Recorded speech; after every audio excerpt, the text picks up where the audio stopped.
What is going on, everybody, and welcome to another watch along presentation here from the Simply Reliable Studios. It is I, the Renegade of Wrestling, JJ Williams, being joined tonight by the simple man with the spectacular voice, Noah Foster, as we prepare once again to go to where there are no limits within the reality of wrestling. How are we doing tonight, Noah? It's Monday night. Usually that means sleep, so this is different to say the least. I'm doing all right. Voice still recovering, of course, from the past weekend of calls that we did and sinus headache and humidity aside. But it should be a fun time. First time exploring reality of wrestling with you here tonight, and I'm very happy to see La Princesa, Tiffany hopefully snatch and get the better of Queen Sharmell because never could stand her. And this should certainly be something different where I don't have to work as hard. So it's nice to lay back, even in a half wakened state, to explore a different territory of wrestling as I do usually on a Sunday basis. So it's good to see, and this should be fun. Yeah, absolutely. Like I was telling you very briefly before we hit the live button here, traditionally this is a Walter and I thing. Hmm. Walter's been MIA for a few weeks. I'm sure most of you guys out there, our viewing audience, have noticed.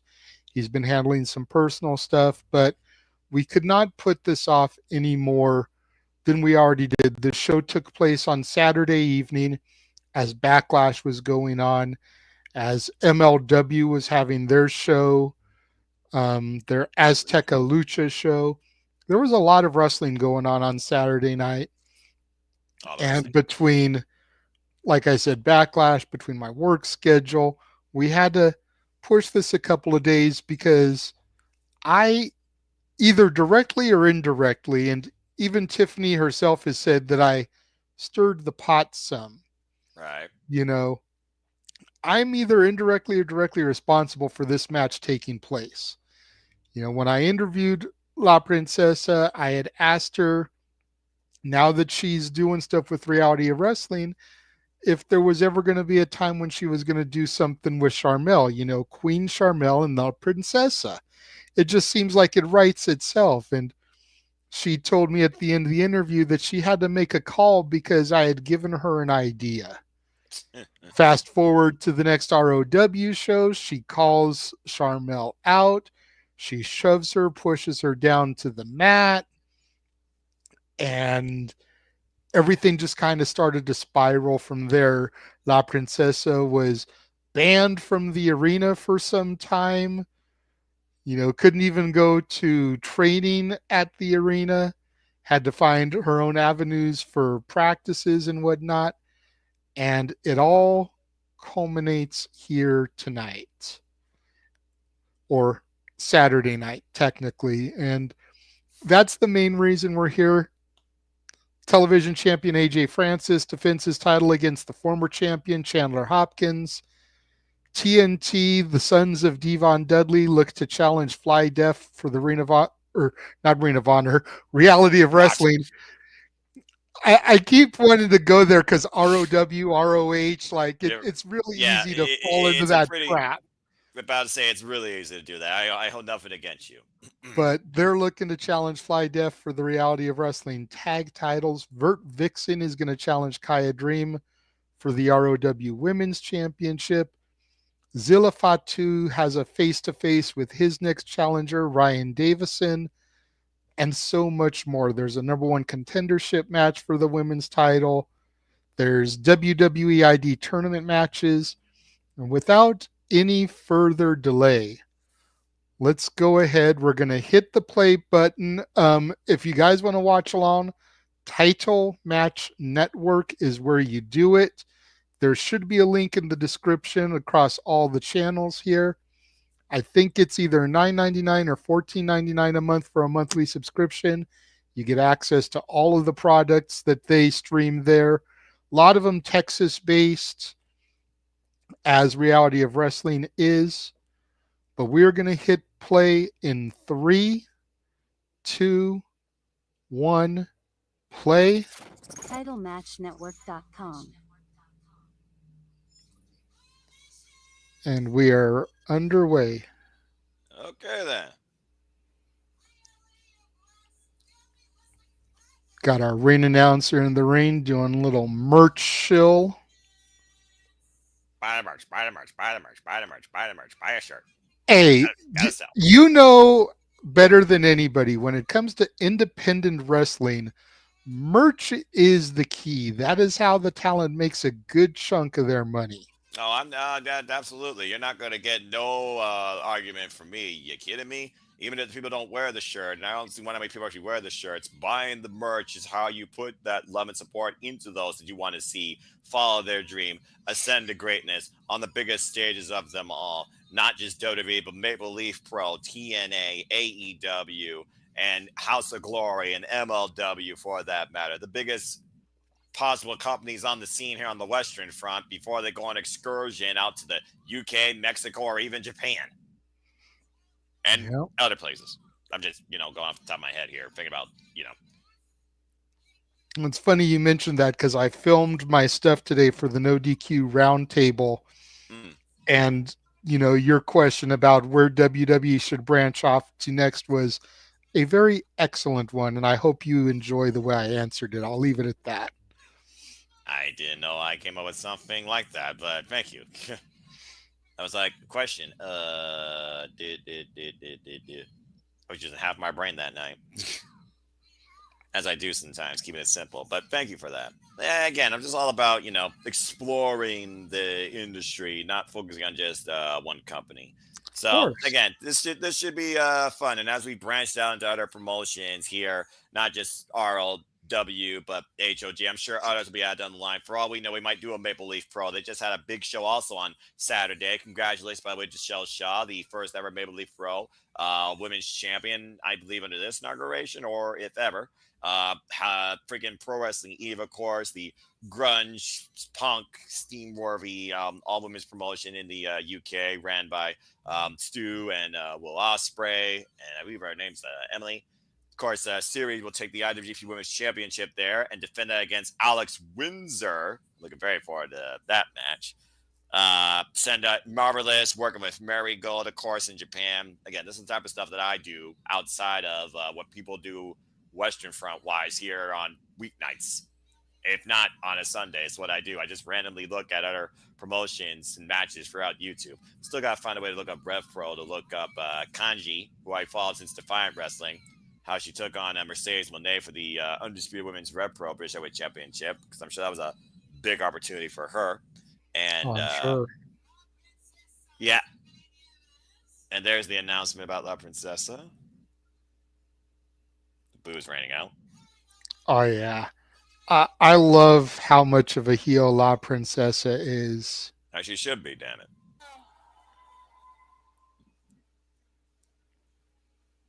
Crowd chanting Queen. 15 years. Gum.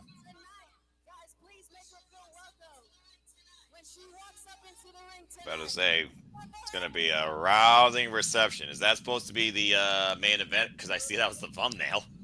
I think it should be. I mean, I think it should. it's the biggest story going in here, and Zilla Fatu isn't wrestling, so it definitely should be the main event. If it's not, I'm going to be a little peeved. Yeah, I would say you're not only did La Princesa and you get gypped, I think I got gypped for my first ever RLW thing. And again, shout out to Rage Wrestling Walter Cruz. Take care, bro. Please, folks, subscribe, support my friends, subscribe to Rage Wrestling, subscribe to Bag for Wrestling, subscribe to all the channels here at the Super Lava Studios. We're only here to remind you and encourage you to judge life and enjoy wrestling too. It's as simple as that. And of course, as far as Texas promotions goes, I of course watch Dustin Rhodes Association sometimes. You talk about Vert Vixen. I believe Vert Vixen is still the Dustin Rhodes Association Women's World Champion.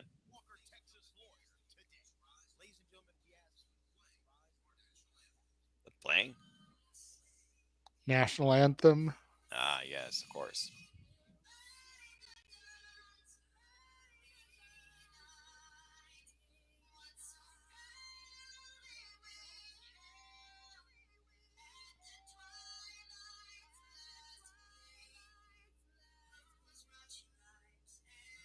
I love that there's independents that still use the anthem to kick things off. As they should, damn it.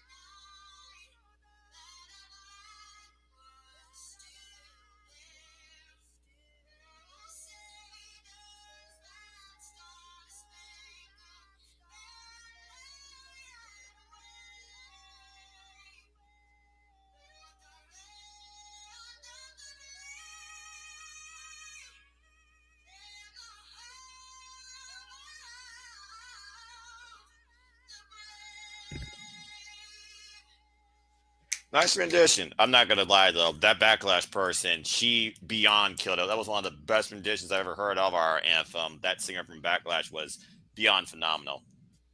Nice. I still haven't even watched Backlash. Hopefully, I'll get to it in the next couple of days. Well, again, timing and priorities are passions, my friend.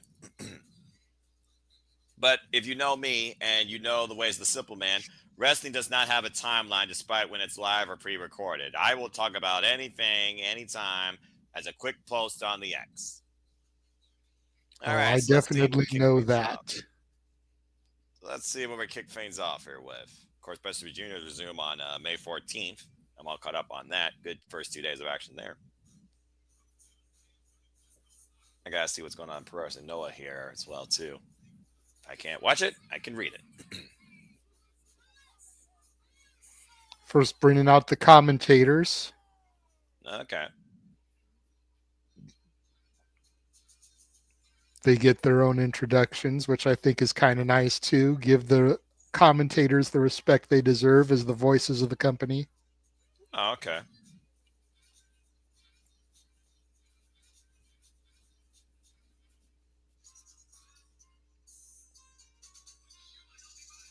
Let's see. We'll start here with shortly.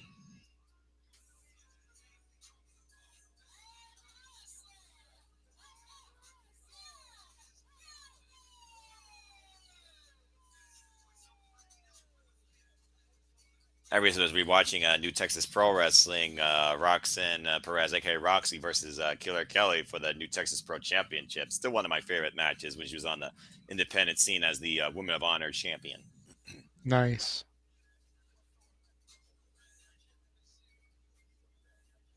You were talking about NWA, of course. Aaron Stevens or Aaron Rex, whatever his last name is. I can't keep track of everything anymore. He's challenging Tom Latimer, of course, for that NWA World Championship, and of course, we're still waiting for Kenzie Page versus Natalia for the Burke, the NWA Women's World Championship. That's going to be this weekend. Yeah.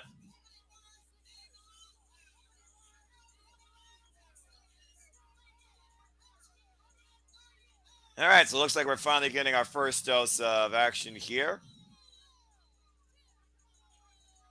I feel like I'm just virtually in the audience right now watching this. I'm like, who is this guy that looks like he might as well be out of a boxing ring? Well, this is Terrell Tempo, and he's going to be taking on Ice Williams, who is a WWE ID prospect, a star of Evolve. You probably remember seeing him as part of the FSW show, Yeah, I the recognize him. Benefit for Bay. Yeah, he was in the Fatal 4-Way, I believe, turned into a Fatal 5-Way against the Radar de Papi, Danny Limelight, for the FSW Championship. So Ice Williams is definitely somebody that can go. And if you definitely have WWE watching you, every match matters. So I think the pressure is more on Ice Williams than it is on Terrell Temple. I mean, if he might have the more local, I would think, home front favor. Well, but to that point, if Terrell Tempo can get a victory over Ice Williams, then maybe the WWE will have their eyes on him as well. Well, I always say every match is a learning experience, but nowadays with WWE spreading their brand more than ever with this ID program, every match could literally be a match that could scout you part of their development system.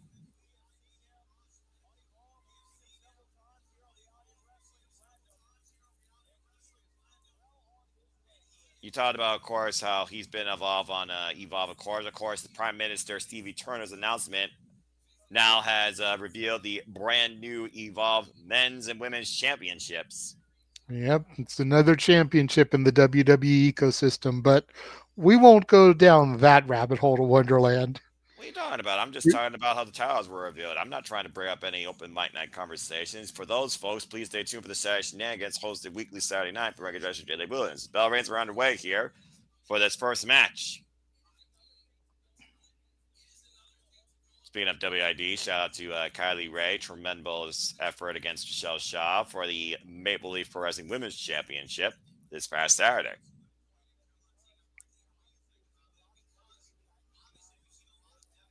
Starting off simple here. Tempo backing Ice Williams into the corner. And now he's asking him pretty much to either meet him in the middle of the ring or he's drawing away. Another stiff condable tie up here. Let's look at the tail of the tape here. Both of these men with a similar body build. There's a schoolboy and a 2 count.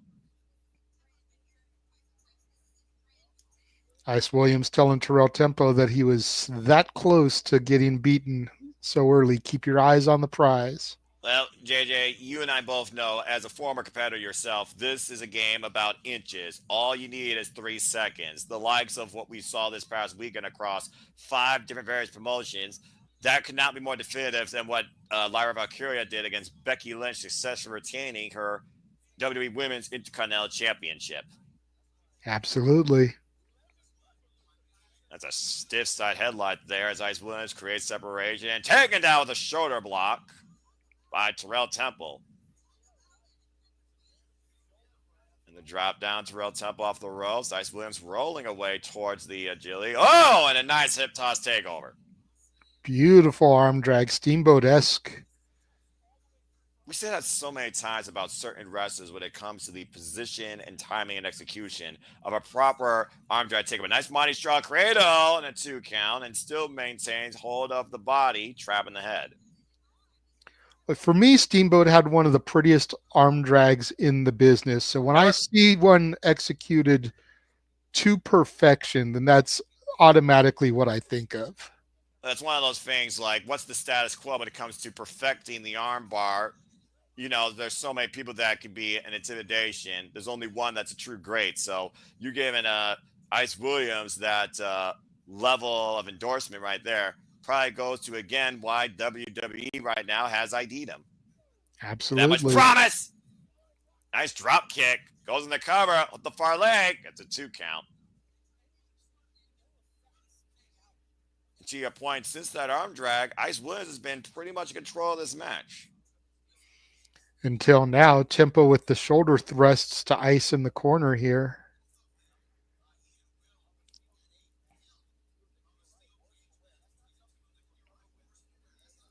I'm about to say, though, again, Terrell Temple, though, this isn't his first rodeo here at Reality of Wrestling. Why, again, to your point, Ice Williams has been more of a known freelancer. Despite the WEID marquee, like you said, we saw this guy, of course, the Benefit, previous challenger for the FSW Heavyweight Championship. And that big dude right there must be Terrell's manager. Does not look like a coach. He looks almost like a bouncer. Yeah, I believe his name is Big Luther. Emphasis on big. And there's Big Luther picking the ankle, stomped in the hands, though, by Ice Williams, taking out his opponent, taken down by a jumping leg kick. A key distraction there created for Terrell Temple to regain control of this match. Now getting the better of Ice Williams up against the ropes, driving the knee up against the shoulder. So how much of Terrell Temple, JJ, have you seen before this point? Not a whole lot. This is a new talent for me. I've only seen a little bit of Reality of Wrestling. Maybe I've seen him one other time. I don't recall seeing him too much, but Ice Williams I've become very familiar with through Evolve and some of the other promotions that the WWEID talents compete through. And of course, we talked about previously how the Prime Minister of Evolve, Stevie Turner, has officially revealed the brand new Evolve Men's and Women's World Championships. You got to consider that Ice Williams will have his eyes on that prize, regardless of the result of this match. Oh, yeah, everybody's going to have their eyes on the prize, but it only can go to one person. What I'm really curious about is how the tag team competitors are going to be faring here. Beautiful suplex into an immediate kip up there from Terrell Tempo. Great strength and agility there. And Terrell Temple might be a little bit full of himself there. Jumping elbow drop right now. Gives me shades of Kenny King with this poppy circumstance. Here's the cover, hook the leg, and gets a 2 count. But wouldn't you say he's got a right to be a little bit full of himself after something that beautiful? Well, I mean, great vertical suplex and then just no hesitation, just immediately kipping up. It's all about having the tools, but it's also about if you have the tools to win. You can show about all you want, but what matters at the end is those 3 seconds, and confidence can be your downfall. No question, no question. Big uppercut again to Ice Williams as Terrell Temple right now, releasing all of that almost self-pent-up frustration and confidence seems against his opponent. Turning Ice Williams sideways. Ice Williams meets him with a right, blocks the right from Terrale. Ice Williams trying to get back in this fight. Ducks beneath the clothesline, off the ropes, and just throws himself into his opponent. Terrale Williams, Temple Rot right now, and Ice Williams trying to mount a comeback here. A little bit stagger-footed there. The Irish whip, reversal by Terrale, and Ice off the ropes. Back elbow strike, creates separation with Terrale. And off the second, oh! Beautiful neckbreaker takeover. Here's the cover, hook of the leg, and a 2 count. Almost a modified blockbuster there, the way he springboarded off that middle rope and caught him with that neck breaker. You're talking about Terrell Temple showing out Ice Williams right now trying to show. It might be literally a match where one man tries to outshow the other. Again, got to watch Big Looper on the outside. Terrell Temple, though, might be looking to hit a super kick, and Temple able to count it. Grab him in the dreads. And over for Catatonic reversal. Fight went for Schoolboy deep roll up. Whoa! Almost got him there. Thought he had him. He took down the heavy, but Terrell Temple able to catch Ice Williams. Oh! That might have cost off Williams there to the pay window. Goes Terrell Temple with the win. Huge victory for Terrell Tempo over the WWE ID prospect there. Yeah, and again, it was that momentary distraction. He ducked underneath the clothesline, took out Terrell's heavy, big looper for a second, and Terrell Temple was able to capitalize almost a catatonic into a flatliner.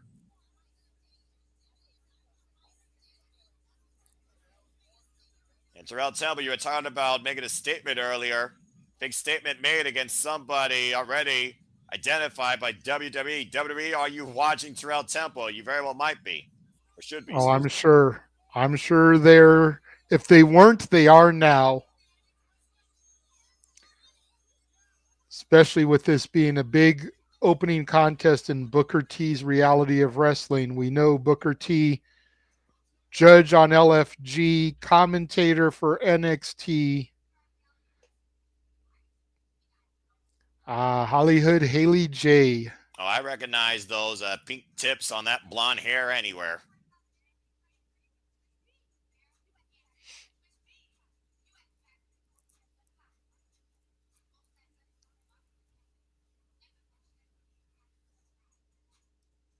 I never understood what women mean when they say they're the most bouge or bougie. Rochelle Chanel, I believe, calls herself that or something like that. Lash Legend as well, the bougie badass or the bougie bully. Fair enough. Bougie bully. Double B. Okay. There's a shirt waiting to happen. Especially since she's on her own. All the best to Jakara Jackson now. Yeah, I could be wrong, but I believe bougie is supposed to be like a high class, like stuck up, conceited. Oh, okay. So, a Kardashian with proverbial ass versus a real physical ass. What? Yeah, Kardashian. That's a perfect example. You want to talk about someone who wants the finer things in life. They're a little bougie. Wonder if Cardi B's that. Of course, she'll be the host for SummerSlam. So stay tuned, folks, when we cover that, of course, in August. The first ever 2-night SummerSlam in WWE history. Can Triple H top what he did at WrestleMania? Only time will tell. Well, speaking of time, it looks like it's time for our next match of the night after that little hype up.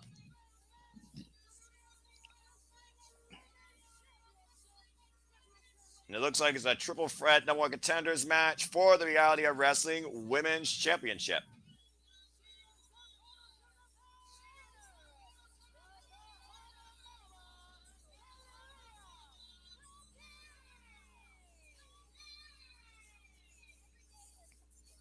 Kaylia Capri from the Bahamas here. First time I ever see her in action. Same. The Bahama Mama, they called her. Why does Bahama Mama sound like literally a brand that you would drink at a tropical bar? It is a beverage. I don't know if it's an actual brand, but it is an alcoholic beverage. Look at the flexibility there of the Bahama Mama. That nice standing spring up to the top and then the splits across the ropes like that. She's definitely got a good athletic background to her, and we'll see how that comes into play against who I imagine is probably more experienced than her in Hollywood, Hayley J, and of course the Pink Dream, Alex Gracia.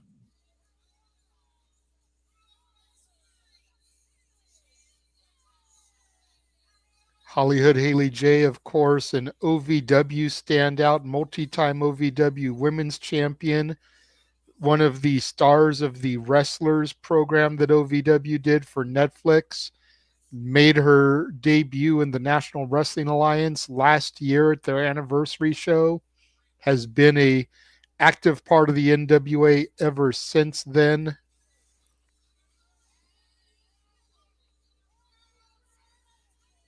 And of course, San Antonio, Texas native and very well known, Alex Gracia, also known as the Pink Dream, also has been a long term standout here at Reality of Wrestling. Definitely not the first time I've seen her compete here. Of course, I've seen her also compete, of course, in TNA and, of course, the days of AEW in its youth.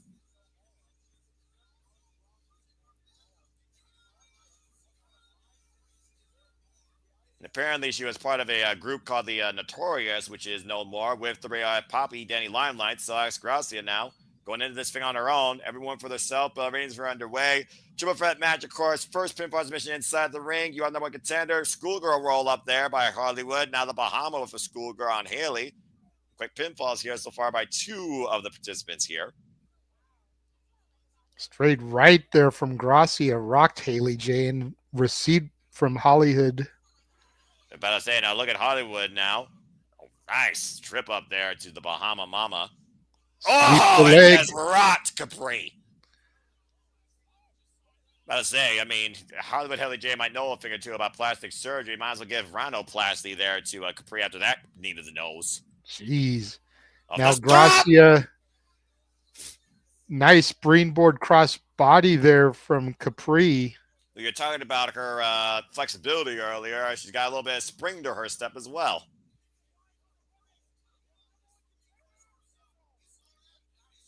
And of course, you're talking about how that title will be on the line later tonight. Here's the cover, and now that's Gracia by Capri. Gets a 2 count. Almost close 2 count there.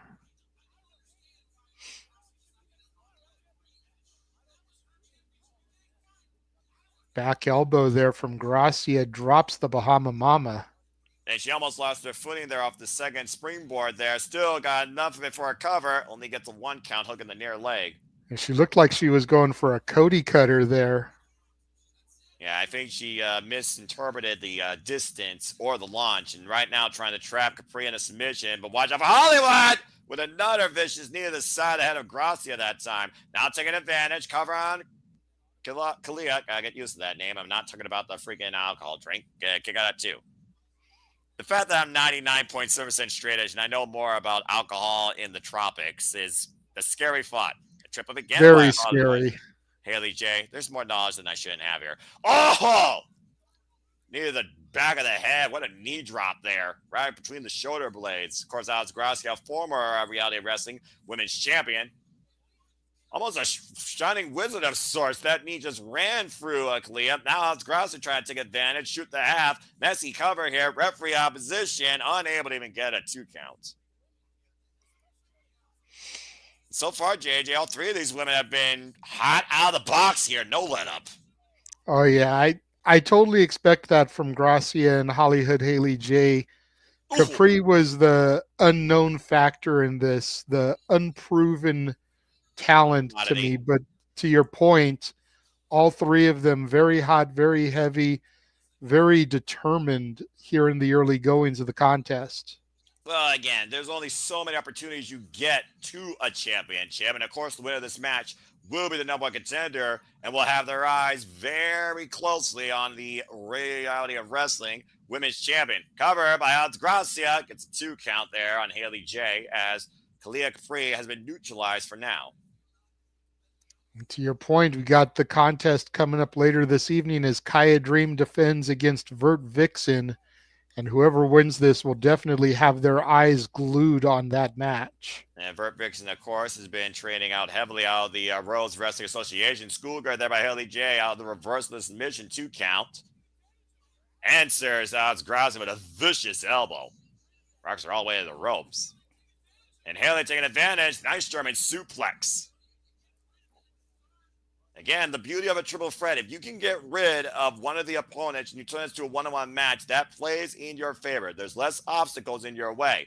Oh, wow. What the Huge hell? Superman punch there from Kaylia Capri. And All another right. one drops Gracia, excuse me. About to say, look at Capri here with the split leg jumping drop kicks to both women at once. Capri's showing out here. I mentioned her flexibility before the match even started. She's showing that and then some right Oh! now. Went for a forward senton. Out of the way was Alex Gracia. Takes advantage of the cover. Oh, and a messy stomp by Hayley J. Breaks up that decision. Stops the 3 The count. referee's calling for the bell. What's going on here? Wait. Was that it? I think you're right, JJ. I think a 3 count was rendered. I think Hayley J was there after the fact. So Hayley J, unfortunately, is not the number 1 contender. I believe your winner is Alex Gracia. Going down for the ring announcer for our official word here. Yeah, good. Yeah, because that might have been like a split-second decision there. A little controversial, possibly.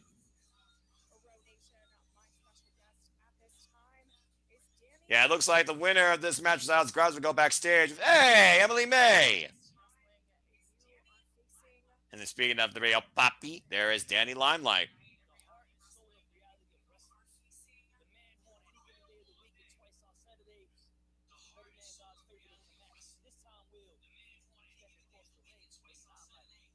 Well, Allday. That name sounds familiar. A little bit.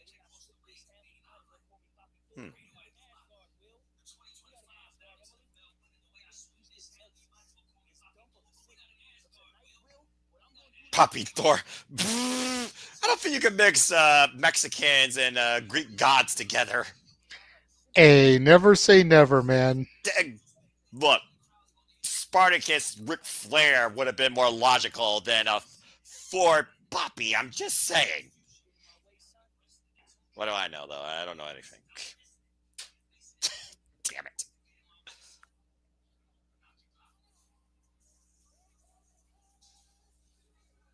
Well, Danny Limelight certainly seems confident. When isn't he confident? That fair point. Of course, like I said, I believe he is still the FSW heavyweight champion, former member of Team Filthy and NJPW Strong. And of course, we've also seen this man compete, I believe, in House of Glory. Looking to put the hammer down on his opponent tonight with the wrath of a Greek god, apparently. Danny Limelight, also the former tag team partner of one Gino Rivera, Los Primos Riveras. And of course, Gino Rivera will tell you, I told you so. And not a big fan of that sign, apparently. That had something to say against him. Again, congratulations, by the way, for those that are still confused. Alex Gracia did get the pin on Capri before Hayley J broke it up with a messy stomp. So, we'll see if we see more of Alex Gracia before the night's out.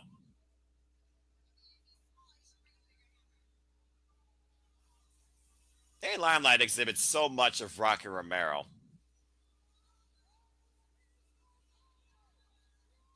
I can see it. All day, every day. Can you see that? Yes. And here comes Will Allday. Apparently the heart and soul of ROW here. Must be a real crowd favorite and one of the strongest, longest-term workers here in this company.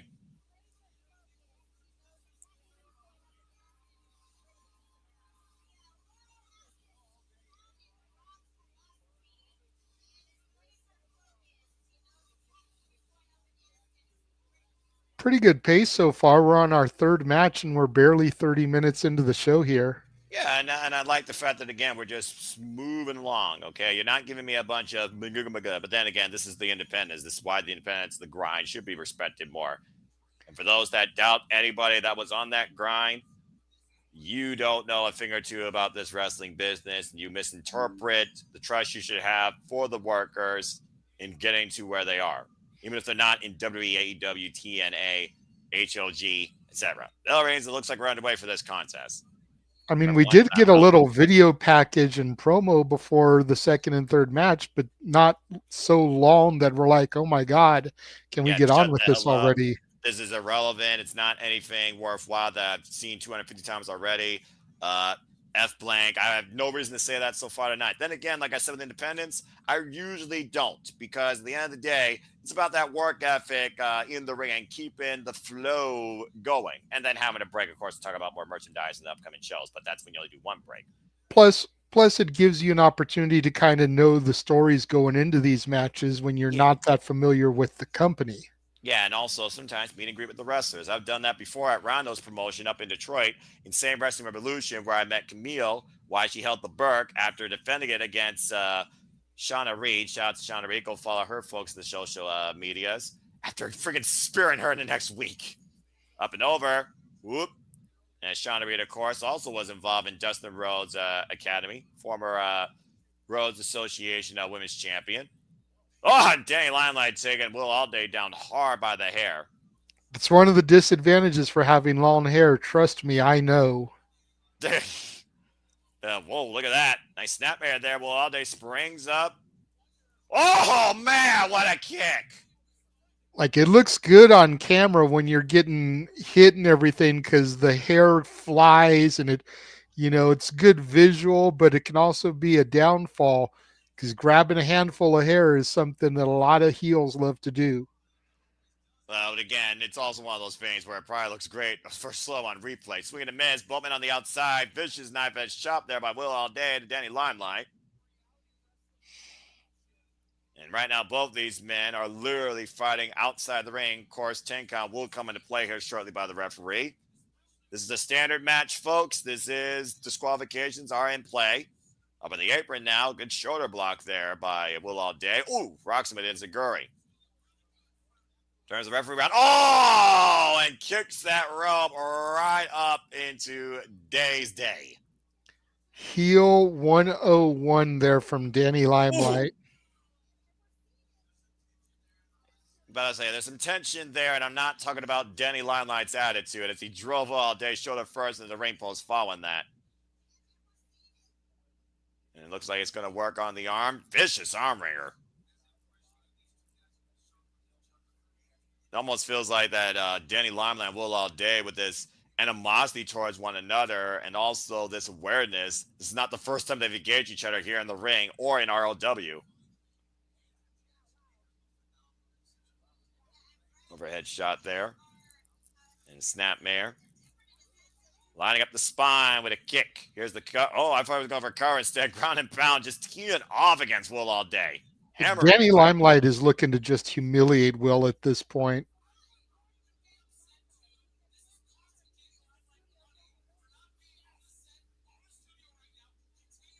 And once again, looking to wear down Will Allday. Got to be careful with that sleeper that it doesn't turn into a choke. I mean, again, Danny Limelight pretty much feels like he's already got this match in control, and this match shouldn't be happening at this point. He feels like he should already be back in the championship picture, according to what I'm hearing. Jawbreaker there, but Will Allday breaks the submission up, and Limelight takes him down with the elbow. Just ran his elbow through his jaw. We got to Poppy. He finally goes for a cover. It's a 1 count. And Limelight showing that old Latino heat here tonight against Will Allday, unleashing everything against him. Again, working that left arm. Can't remember the last time he used the armbar, though, for a win, but still might be something to consider. Yeah, absolutely. Shades of the Miz there with that jumping clothesline. Congratulations, by the way, to The Miz on his newest media venture as he will host the reboot of American Gladiators, coming soon to Amazon Prime. Stay tuned for more on that, folks. Yeah, I saw that earlier today. Good on Miz there. Yeah, I used to watch that show when I was once a wee lad. I mean, the original. Same. Oh, clubbing shot there by Will Allday. Didn't care so much for the reboot, though. American Gladiators and the WMAC Masters. You remember that one? Yes, absolutely. I felt like, honestly, those should have been constantly back to back. Those were my joints back in the day. And then, of course, after that was over, I was a Nickelodeon Games and Sports Kids. Oh, man! Brainbuster on Danny Limelight with Guts and Nick Arcade, Legends of the Hidden Mm-hmm. Temple, Get the Mm-hmm. Picture, Figure It Out, and, of course, Double Dare. The TV was so much better back in the freaking 90s and early 2000s, I swear. But at least wrestling seems to be a lot better in the 2000s, later With 2020s. Noah, What? huge Spanish fly there from Danny Limelight. He just springboarded from the ground to the rope, hooked Will Allday, and just beautifully executed that Spanish fly. Good Lord Almighty, and both men crashed and burned on that deal with Will Allday getting more frequent flyer miles.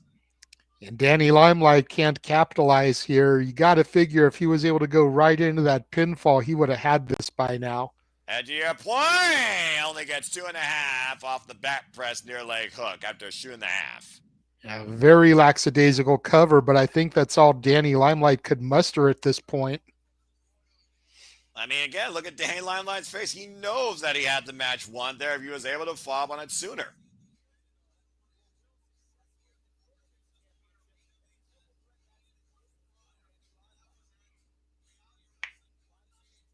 Apparently, this is their second ever singles encounter here at Reality of Wrestling. Was looking to put it away. Went for a super kick. Blot. Spinning Sobot. Bends Will Allday over. Swing and a miss by Danny Limelight, though. Will Allday. Combination. Rock, though, with the Enziguri. Big Enziguri there from Limelight. Both men meeting, though. Both men colliding here. Same idea at the same time. Jumping knee strike by Danny Limelight. Will Allday right back. Booted again up against the ropes. Runs in at Danny Limelight with the elbow. Will Allday has shown me a lot of heart here against Danny Limelight.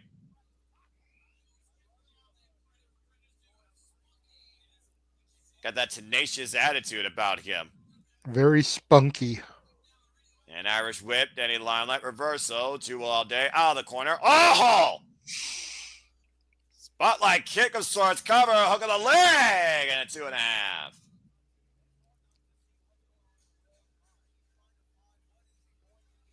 Will Allday right now approaching the door towards victory here against Danny Limelight. Can he put away the radio popular night? Reality of Wrestling. What is it going to be? What is it going to take? Oh, and Danny Limelight ducks out of the way. Very smart there. Limelight had it scouted. Yeah, and he also went to the apron, which means you can't get a decision rendered out there. Will Allday trying to follow up, but again, the leg of the eyes, Danny Limelight creating separation, taking advantage. And what is Danny Limelight looking at? The ring announcer there, and Danny Limelight's got that. Is that the bell hammer? It's the hammer he came out with, Noah. Oh, jeez. Well, Poppy Thor, remember? Yeah, he did say, yeah, you're right. He was going to bring the ref of 4. Referee catching him red-handed, though. Arguing. Oh, no! Steiner splash there from Will Allday. Drops the referee. Super kick rocks Limelight. Well, the referee's out, though. Now what do we do? Will Allday, I mean, Will's going up top here, taking a big risk right now where anything goes. Limelight with the hammer. Oh, man, lights out! Referee didn't see it. And the ref, oh, come on, JJ. Heel work 101. Danny Limelight was able to capitalize on the fact that the referee was dropped. Will Allday took the risk and it didn't pay for him as Limelight caught him with Thor's hammer and got the 1, 2, 3. And sent him back to Helheim with that shot. He might have knocked a tooth out in the process.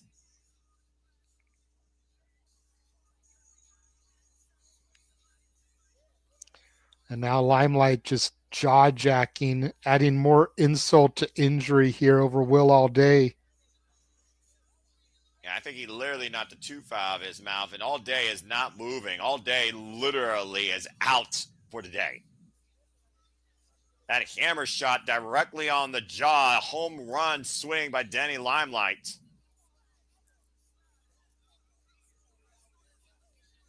Yeah, and I think he's coming too. And JJ, look at Will Allday's mouth. He literally is missing a tooth.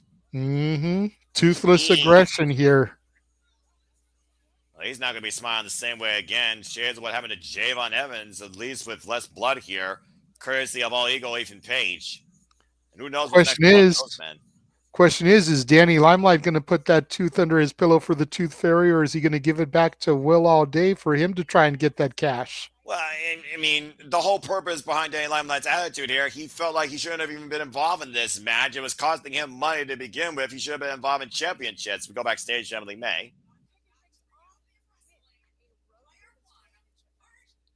Yay, Vert Vixen!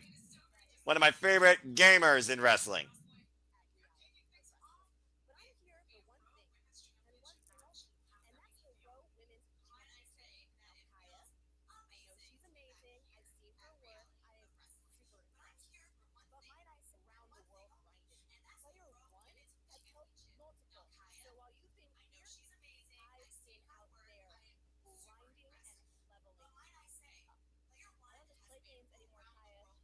She really has. She's been grinding more than locations in Street Fighter.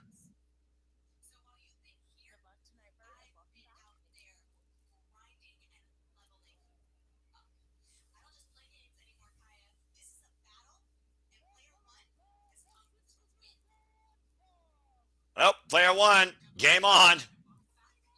And welcome back, Vert Vixen. It's always good seeing Vert Vixen wrestle. She's one of my favorites to follow on this the industry.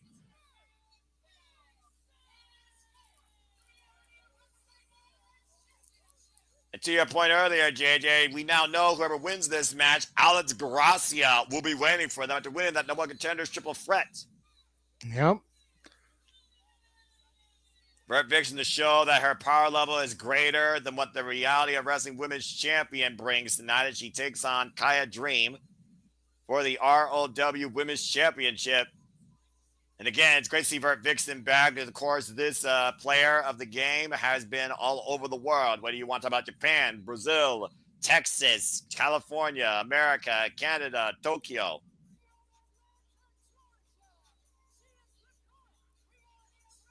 Like in the blue and white gear, gives me shades of PlayStation. Different type of gear for every occasion. Different type of game console for every attraction and competition. Here comes the Queen of the South, the Reality of Wrestling Women's Champion, Khia Dream. And Khia Dream looking to be Vert Vixen's nightmare and also the final boss she can't overcome on this arcade tower. I've heard of Khia Dream. I've heard she's been pretty impressive here as of late in Reality of Wrestling. Not the first time we've seen Khia Dream in action either, according to our watch-alongs, if you remember VIP Wrestling, I believe. Mm-hmm. We've seen Khia quite a bit between VIP Wrestling. I believe she was on the Ladies' Night card. And I also believe she was a part of some of the WrestleMania weekend stuff that we did. And again, folks, thank you for everybody that tuned into all of our watch-alongs during that time. You all made that possible. Please feel free to go back and watch those back in the archives anytime. Both fan favorites here. As you see the referee holding up that beautiful Reality of Wrestling Diamond of Diamond Women's Championship. The crown jewel of the women's division here at Reality of Wrestling. Previously held by Alex Gracia. Bell rings are underway. Stiff Continental tie-up, and we'll see how far the health bars go down here tonight. Whenever I see Vert Vixen, I feel like I need like a virtual gauge of the health bars and the combo meter. Nice head block there. I'm not a huge gamer, but even I get that reference. Taking me back to my Street Fighter 2, Mortal Kombat, Tekken. I'm just going to say this right now. One-on-one fighters are such a common genre, overkilled in the video game world, that it still works to this day. You just named three of the most iconic. I mean, I go all the way back to Virtual Fighter and Dead or Alive. Marvel versus Capcom. Yeah, all the crossover ones. Fatal Fury. That Fatal Fury, of course. You could find what was that other one? I think it was like called King of the Fighters. King of the Fighters, yes. Yeah. You're absolutely correct. Sonic Fires, by the way, that was stupid. That game sucked. Oh. See, I just remember the big old consoles of these in my college game room and putting my quarters in, playing those in between classes. Cover. Yeah, about to say, yeah, and of course now you can find those sometimes in the arcade, and then of course Street Fighter, they have to be so complex. You got a joystick with 5 different buttons on there for each different action of a limb on a player. Am I getting a little bit of a gamer rant going on here? The answer is yes. A Whoa! little bit. And hopefully we'll be able to level up here soon with some more of the Simply Reliable gaming once Walter returns to the brand. And Vert Vixen right now dropping the elbow. Shoots the half, cover, hook of the far leg, and 2.5. We'll see it, Vert Vixen, of course, the journey woman, journey gamer of the business. Shout out to Leave It Base, by the way. See how much she's learned, of course, since being away from Reality of Wrestling. Like I said, of course, representative at Dustin Rhodes Association. I believe she is still the Rhodes Association Women's Champion. Beautiful snap vertical suplex there by Vert Vixen, and then right into the lock there. We should cover one of Dustin Rhodes' shows or tournaments here soon as well at the Survival Studios. Hey, as long as it's on a streaming platform that we cover. YouTube. Oh, His okay. stuff is literally on YouTube. Nice sunset flip. There's a roll up on. Oh, wait a minute. Vert Vixen not going for the roll up. Now stepping through.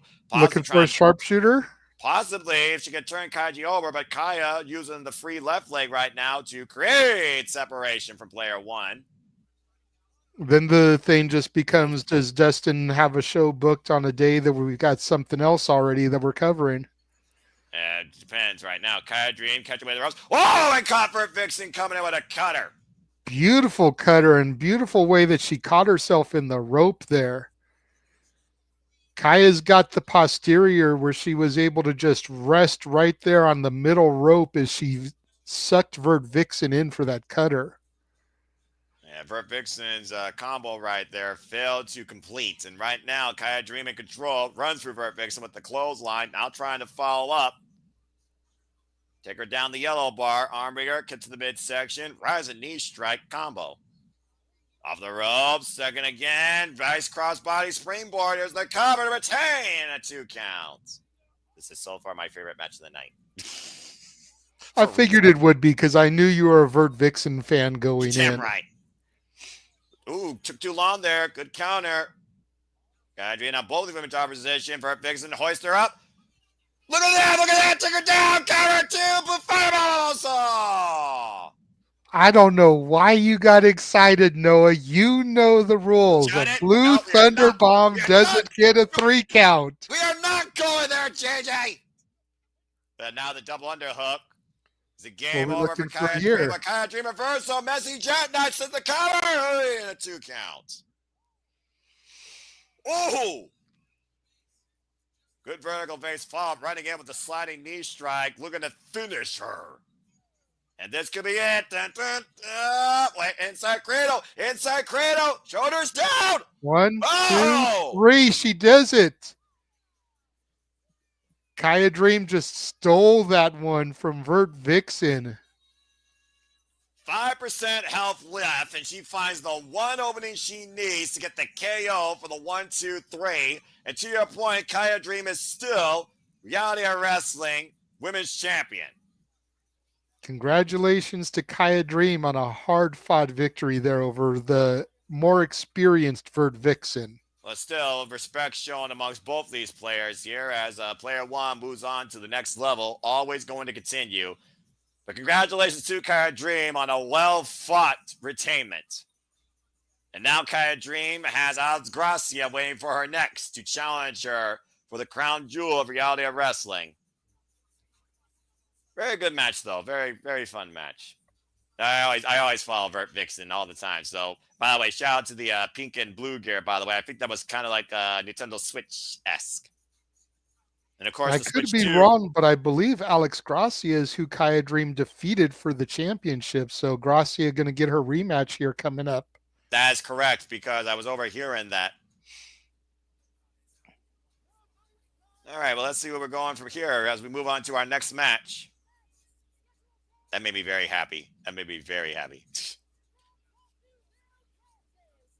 All right, what we got here? Is that Cappuccino Jones, baby? Oh no! Oh no! Cold brew. Oh no! Just Oh be no! thankful Walter isn't here to do the puns. But you are! Oh no! Oh Lord, this guy right here has got to be fully caffeinated, I'm sure. Taking on This is Jack a Cartwheel. Yes, this is a title tournament match for the WWID tournament that's going on. Oh Lord. It's double elimination. So once you take 2 L's, you are eliminated from the tournament. Neither of these men have 2 L's, so this is part of the tournament. We do have a match a little bit later that will not be part of the tournament when Marcus Mathers fights Sam Holloway. Holloway has already eaten 2 L's to be eliminated from the tournament. Ooh. It'll still be an official ID match, just not part of the tournament. Yeah, fair enough. And both these men have been tag team partners quite a bit here recently in Evolve and across the independent scene. So it should be interesting to see them face up against each other. I'm about to say, how well do you know your tag team partner is the real key here when you finally go one-on-one against them. A man that is hyped all the time versus a man that flips all the time. Jack Cartwheel, Cappuccino Jones. This is going to be an aerial clinic. Oh, yeah. These To your two point. and Sean Legacy have been teaming together quite a bit. And of course, folks, you can follow Evolve if you have Tubi. It is a free service. You can watch Evolve for the price of absolutely nothing, courtesy of the Tubi stream service. Check out Evolve if you wish. 8 p.m. Eastern Standard Time on Wednesday nights. An hour-long event as we see the future of WWE possibly evolve. And Jack Cartwheel, of course, seen previously in RLH AEW out of the California area. The name implies exactly what he does, folks, in case you don't know. And to your point National with how Wrestling special... Alliance as well. That's where I saw him the first time, was in Billy Corgan's NWA. There you go. Referee right now, of course, explaining again the importance of this match. To your point, this is about the WWE ID Championship that will be given to the winner.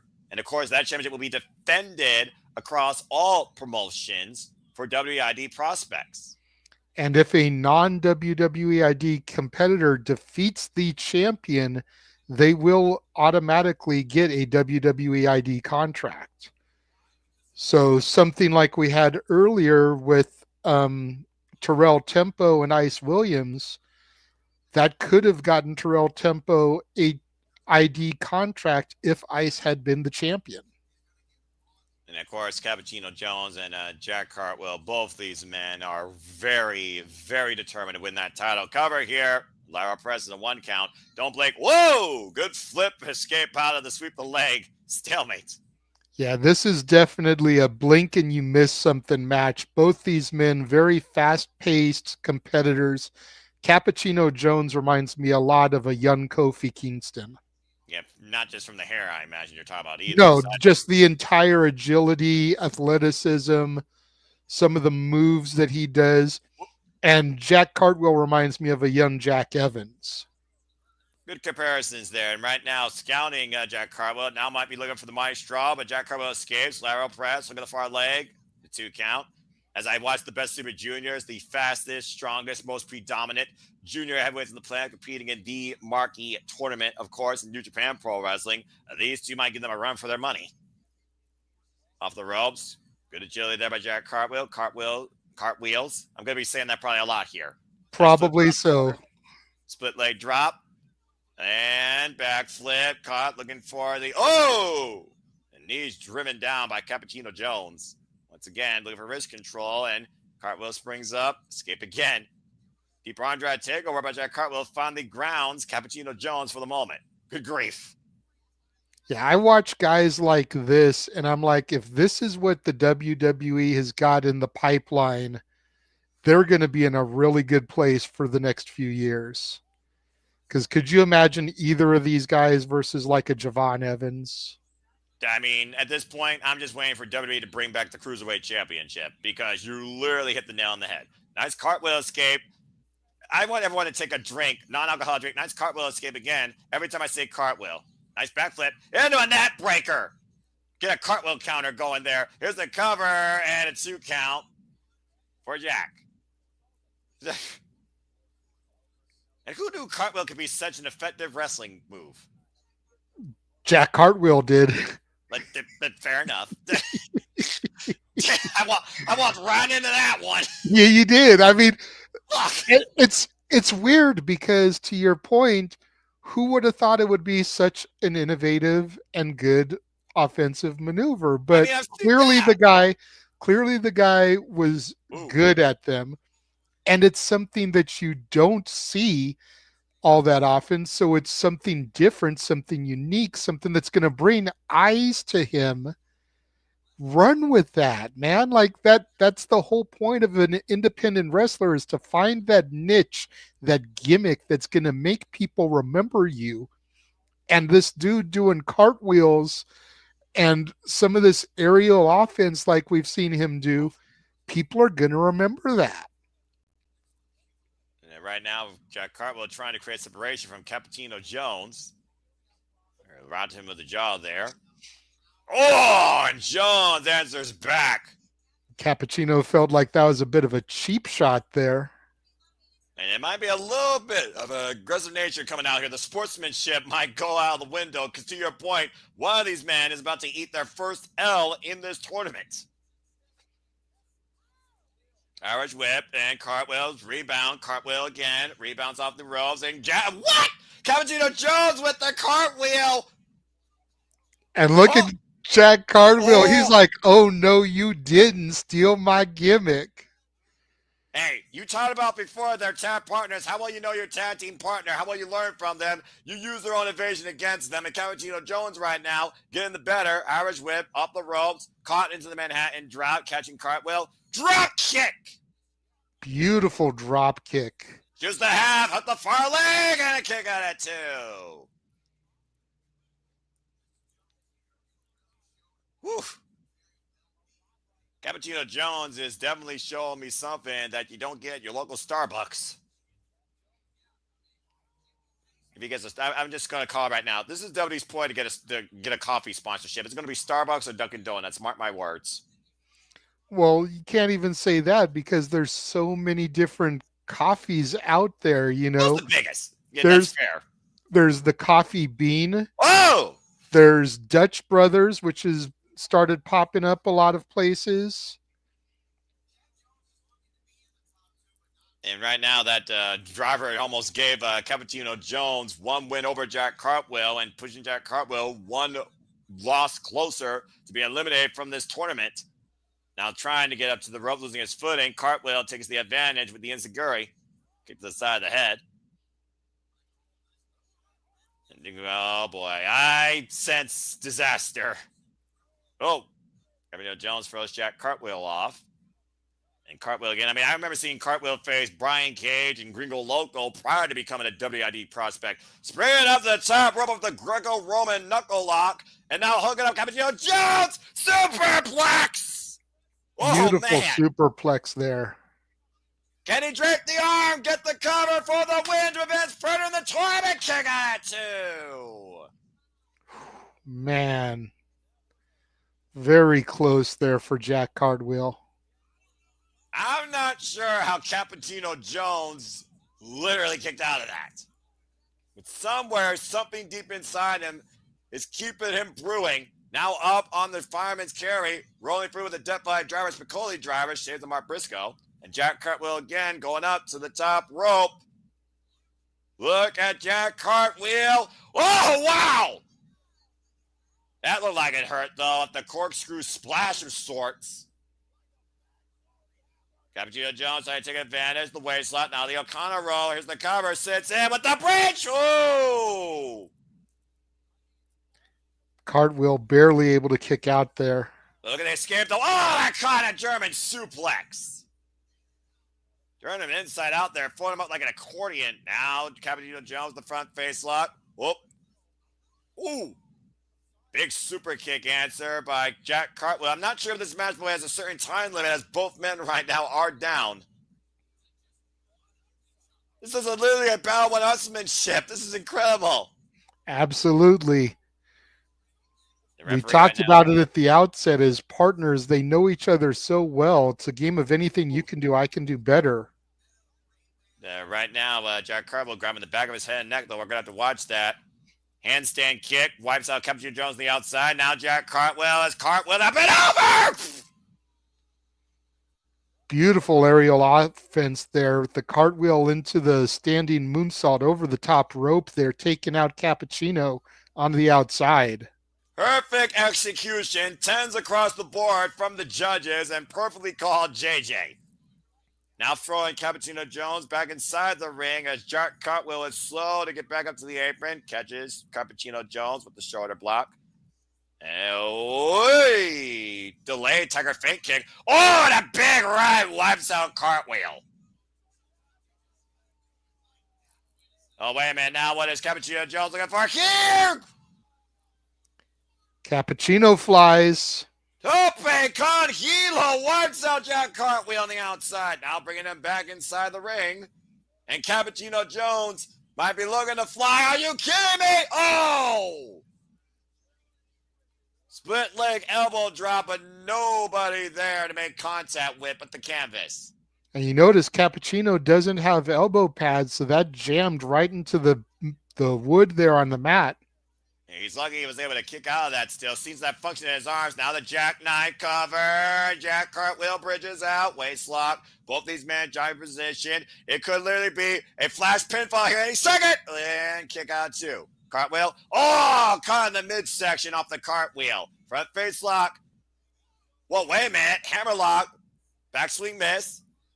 Oh, look at this. Got the leg trap. Jack Cartwheel got him. Fantastic victory there for Jack Cartwheel.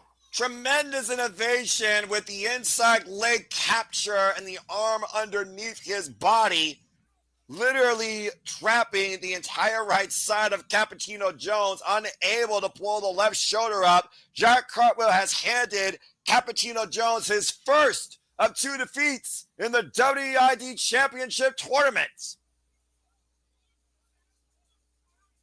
The crowd giving a standing ovation, and rightfully so. A phenomenal bout here of sportsmanship and aerial one-upsmanship with 2 incredible tag team athletes as they both cartwheel in respect. I guess that arm still works to a degree, JJ. That was tremendous. Match of the night so far. Yeah, right?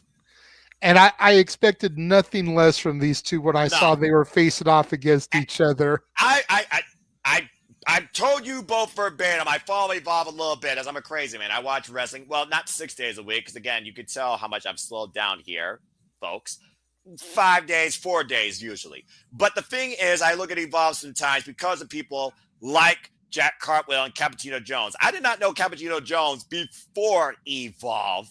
And after you all told me about him and I followed up watching him, those are 2 men to watch out, evolve through WWE if used correctly. Damn it. That was proof right there. That was friggin' impressive. Give me those 2 against Fraxium. I agree. Or the swipe right. I'm just going to say this, though. I just got to put it out there again. Stupid name. Stupid name, but tell me they're not one of the best things on that program. Swipe Right are a phenomenal tag team. I will give you that. And they're a legitimate tag team, not 2 dudes just paired together like Cappuccino and Cartwheel. Yeah, and I still say run for your money. Jack Cartwheel and Cappuccino Jones could probably outdo them if they wrestle enough times. Honestly, those 2 teams have a best of 7 series, and I could see it going all the way to Game 7, and I would be watching the entire thing of it. Some point we'll call and evolve, folks. Maybe when the first champion's crowned. Continue. And Swipe Right, again, maybe a stupid name, but what a good way to have fingers on the pulse because it is something trendy that people understand the reference to. So good job by WWE to capitalize on that marketing. It just tells me they're going to try more romance angles or get a sponsorship for Tinder for those desperate souls that can't find a real woman. Anyway, moving on. Looks like we're going to move on to our tag team contest here. Yes, TNT. These are Devon Dudley's sons. Yep, we've seen these guys before, of course, in ROH. You almost got me doing it. And freaking AEW.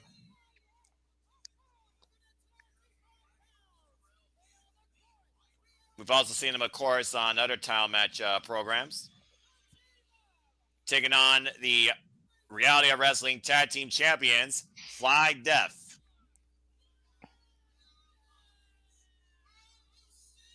See what these two men are made of.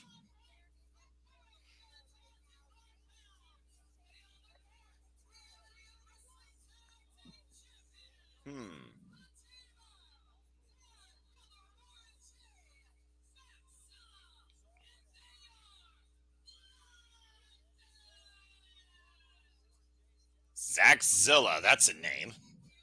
Mm-hmm. But oh boy, whip!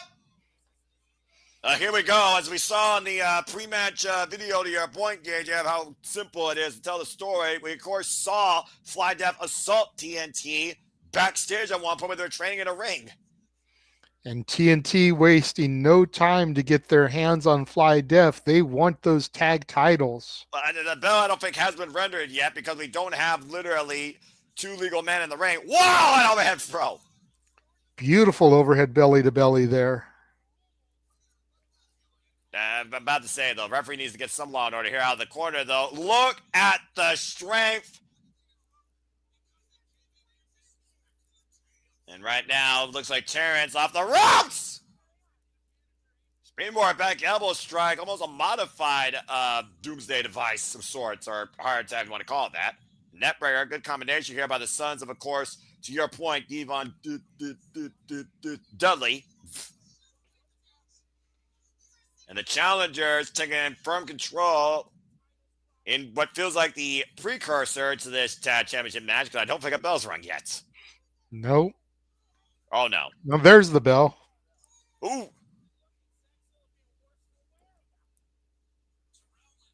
Well, Terrale, by the way, for those that don't know, if you're watching along with us, Terrale is in the white boots, Terrence is in the black boots. Terrence and Terrale, that's why it's TNT, in case you're all wondering. And I'm still going to probably screw up their names, knowing me. To your point, there's the bell. Dadgum. And right now, I believe Zilla is the one dropped on the outside. Oh. Yeah, I guess Zilla is the one with the weird hat thing on his head. Oh! And there goes Terrence into the ring post. Terrale getting knocked down off the apron. Yeah, based on that video package, I kind of expected this contest to be a little bit chaotic, a little bit, of discourse here. So this kind of doesn't surprise me. Yeah, not at all.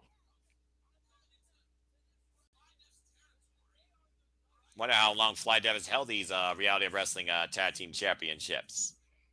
Of course, for a little while, as far as I know. I don't have an exact number, but they've been champs for a minute. And Reality Wrestling, of course, also has women tag team champions. I remember the last match, it was the Money Bees or Money Queens, I believe, that lost the Reality of Wrestling women's tag team championships. No idea who the tag champs are now. A side headlock right now on Terrence, trying to create separation here. Irish whip, reversal. Zilla with the blind tag here on his partner. Yeah, great tag team offense there into the dropkick DDT. Now the cover and a 2 count.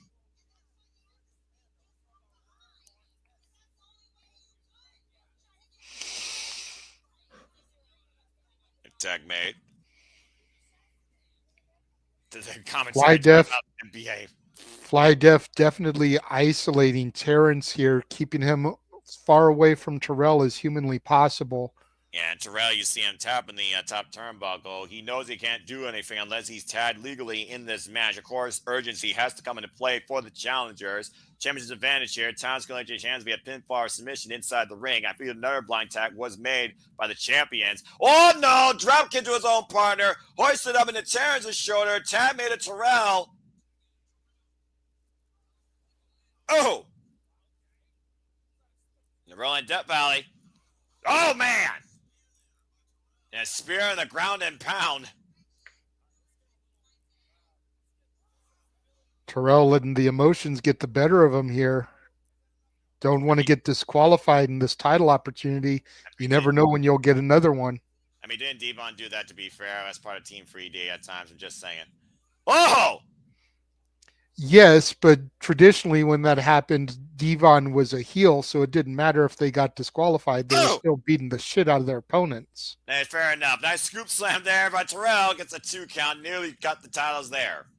At least in this instance, TNT appears like they're the baby faces and they are the challengers. You can't win the titles via disqualification. Well, you know as well as I do, whether you're heel or face, especially when you're a baby face that's been assaulted or embarrassed by heelish champions, emotions can get the better of you, and sometimes be your greatest ally or your worst enemy, too.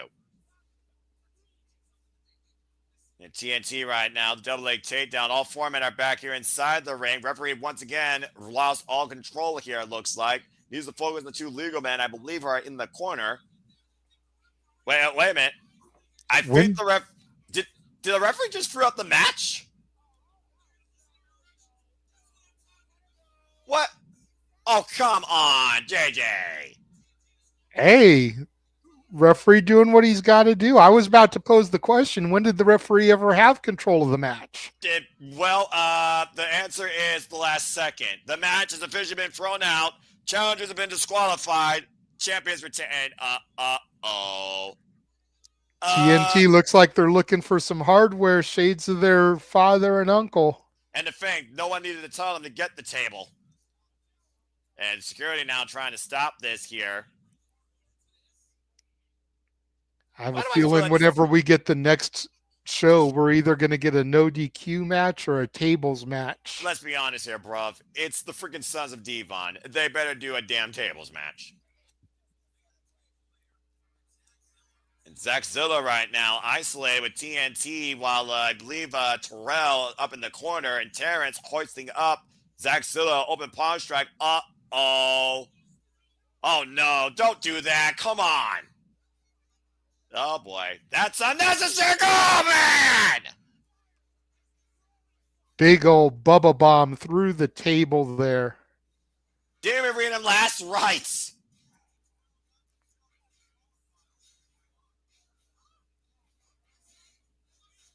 Okay.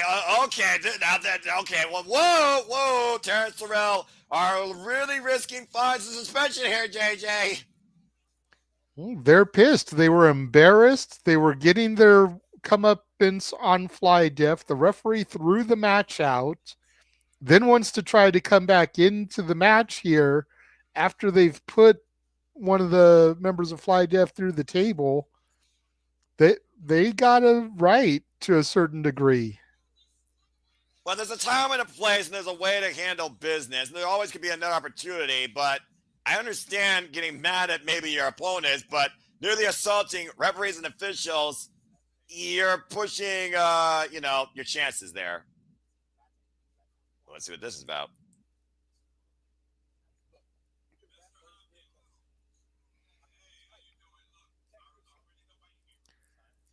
It's Chandler Hopkins. That's the former Reality of Wrestling TV champion. It's the man AJ Francis defeated for the title.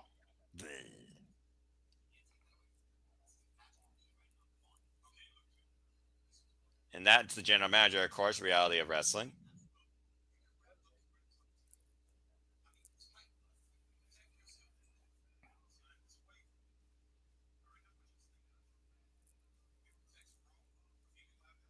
Wait.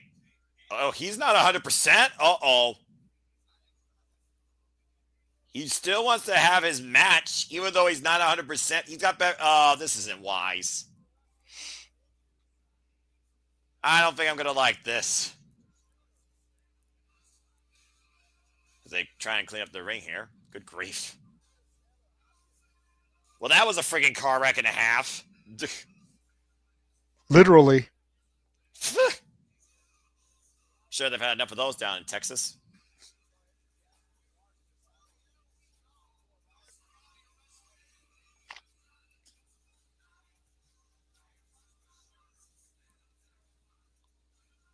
Oh, who is this? That's his gimmick, the shooter, and he's got bad ribs. That's not good, especially against a man whose finisher is a choke slam.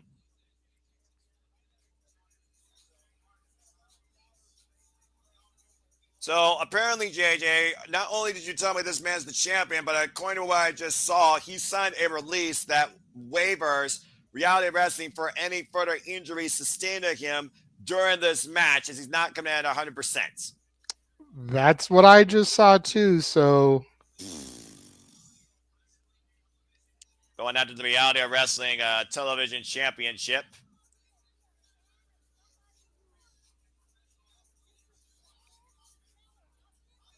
Oh, urge to rant rising despite my half-tired demeanor. I've been good all night. All right, I'm trying. stay good. Stay good. He's He's that's still doing the best work of his career right now. Give the man his props. You don't have to like him, but you've got to give him the respect he deserves. a difference between respect and a difference between admiration. There's also a difference between frustration and a difference between congratulations. Okay, I will do that again, as even the half as tired, subtle, casual, simple, play by play, unbiased man will go down to introductions. I will remain in my decorum, I at least mean, while we're on the air. think of it this way. Booker T had to see something in him to put the belt on him, right?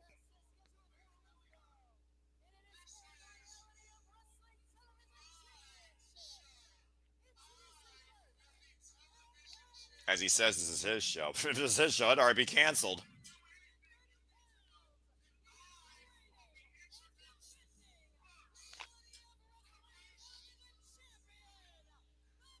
Oh, good grief. Usually the champions introduced last, you freaking idiot.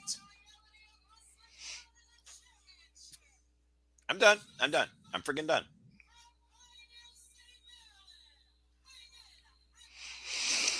I'm fine. I'm freaking done. This towering giant, of course, that was part of the finals of the inaugural TNA International Championship Tournament. And of course, the current champion, Steve Macklin, successful after a barbaric dog collar match last week against Eric Young, will, of course, get a new challenger this week. On Former TNA digital Impact. media champion as well. Exactly.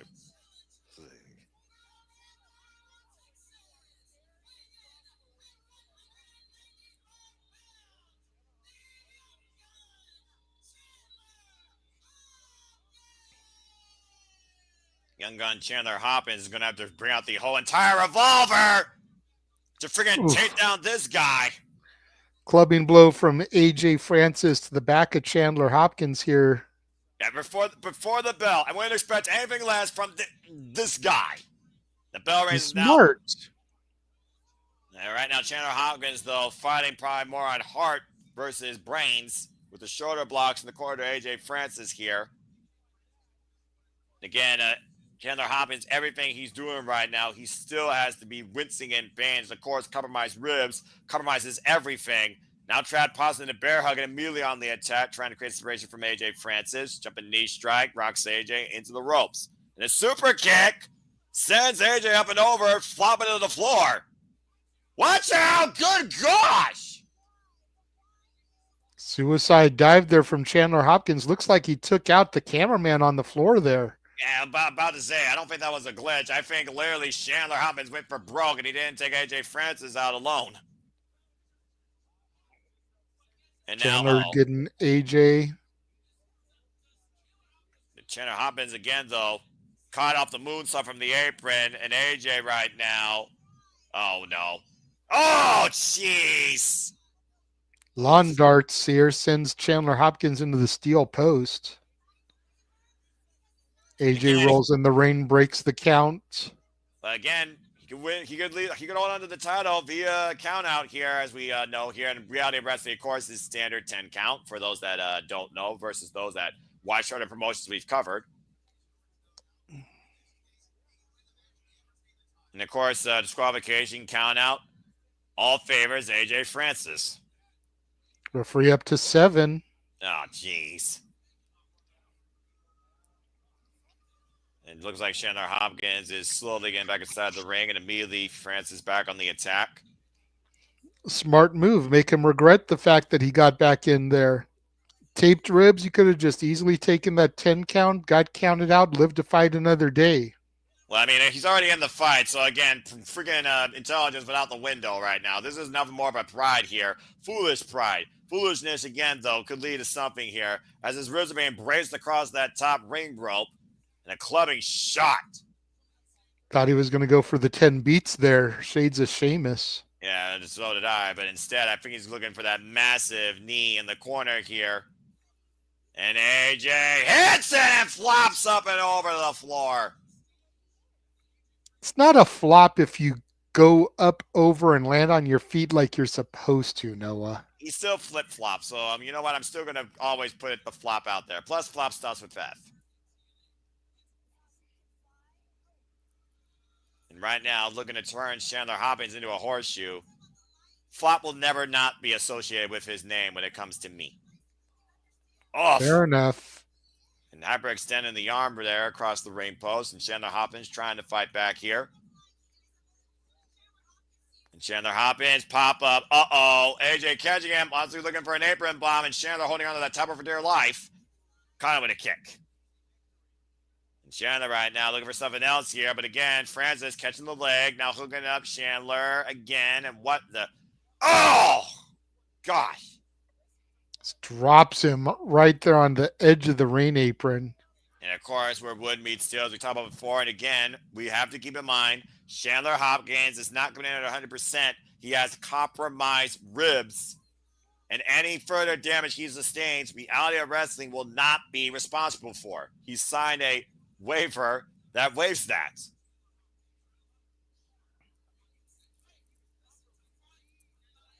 And right now, AJ Francis is taking in his handiwork here. Might be looking for an easy payday. Up to 8. Up to 9. It's almost one of those things where I almost feel like that Chandler Hopkins is looking for respect. I don't think AJ respected him when he was the Reality Wrestling Television Champion. Now, AJ literally trying to rip that bandaging off his ribs. Again, further compromising the breathing here of Chandler Hopkins. I mean, that bandage is just a target to somebody like AJ Francis. Yeah, especially when you literally present that with no risk in play for the company. Again, I hate to say it, but AJ Francis has every right to do this. He's defending the title. It's a legal match, and Chandler Hopkins literally signed off on it. Mm-hmm.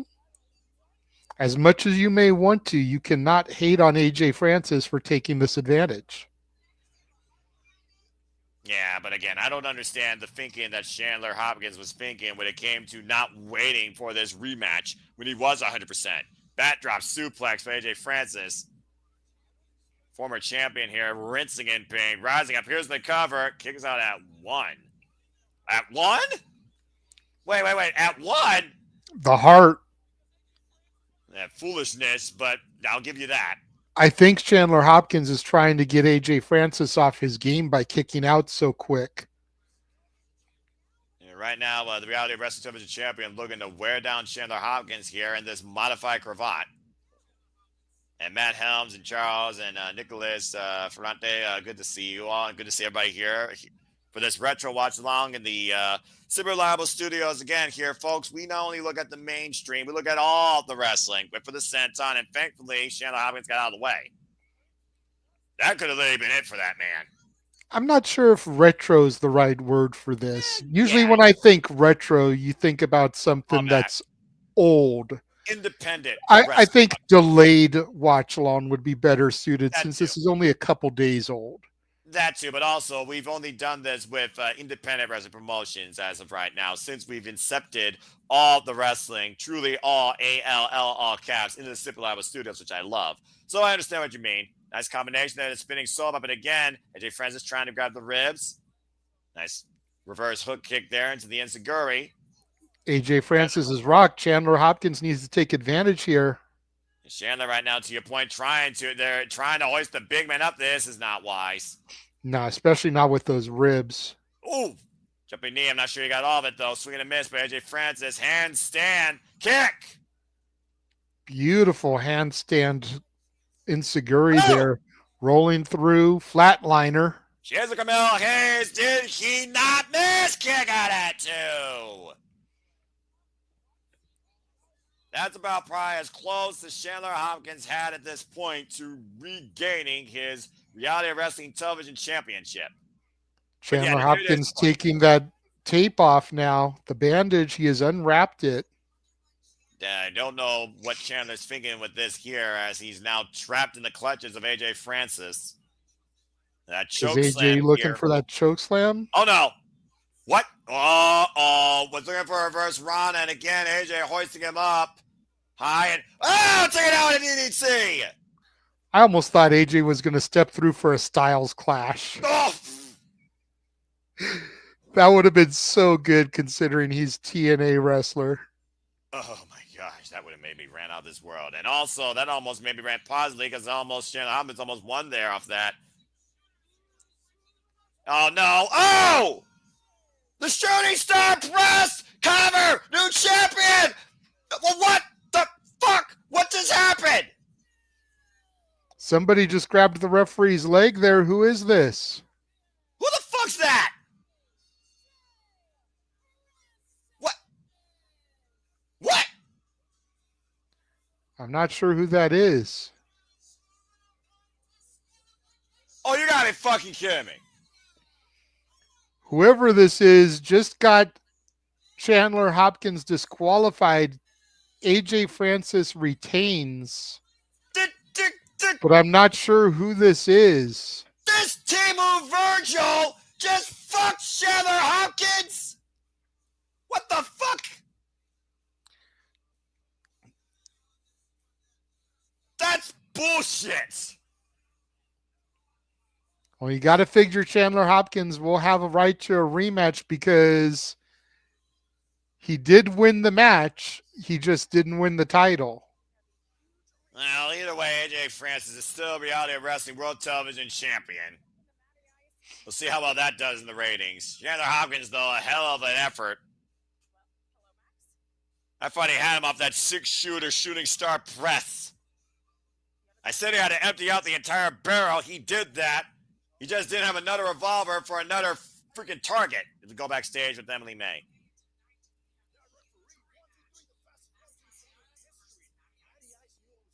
Mass Castellanos, right? Yes.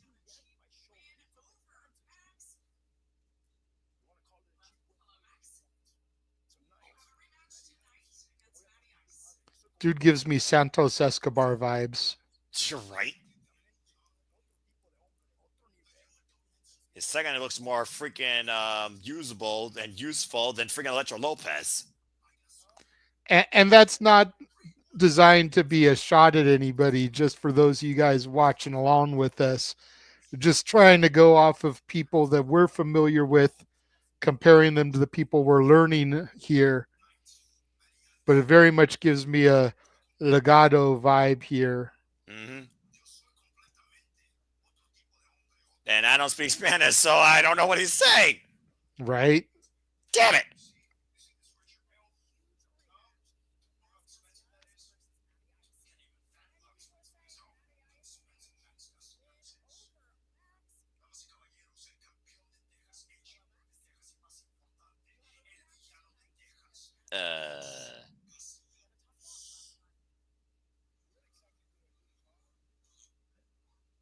Okay.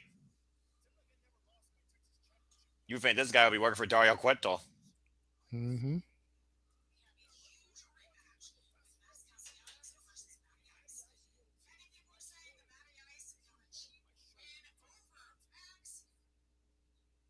Did they just not show this?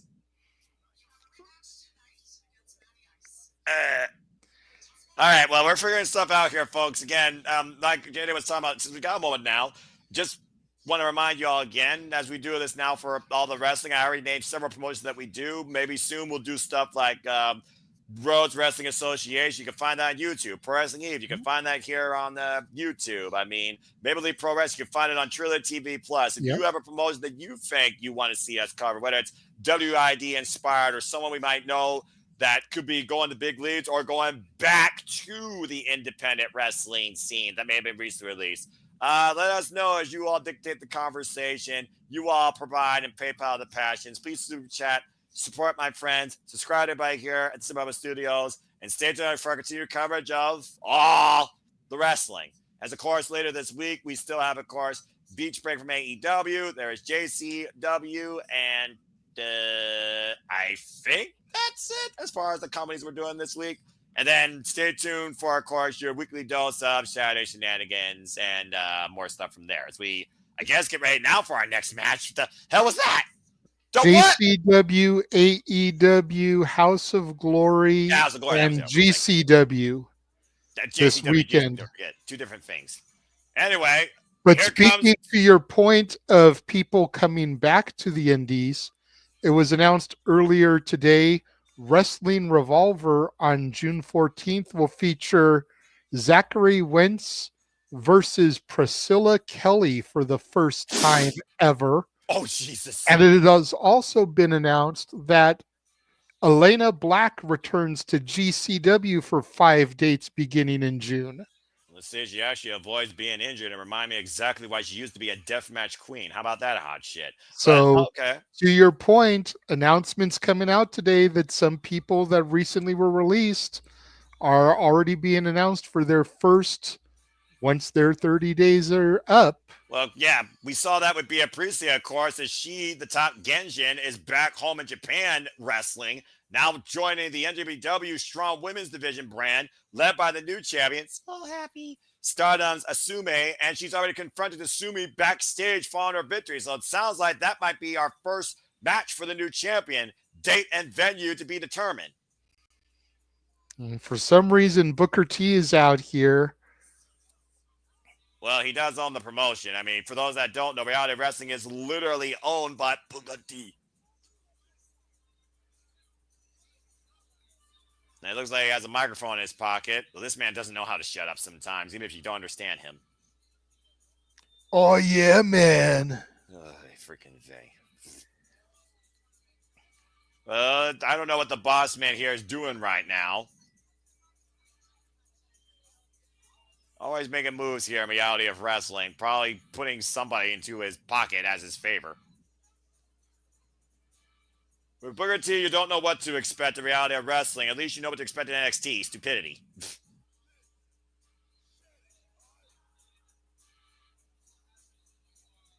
This is the most weird match intermission I've ever seen. Is he going to speak or is he just going to slowly walk around here and waste my time?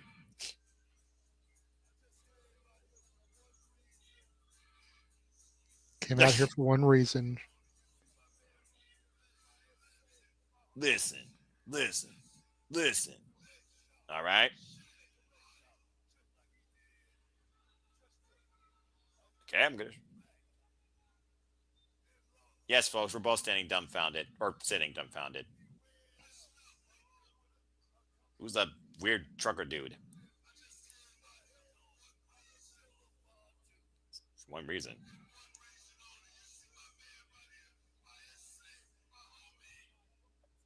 My essay. I don't know if you've ever heard of a black Mexican. Anyway.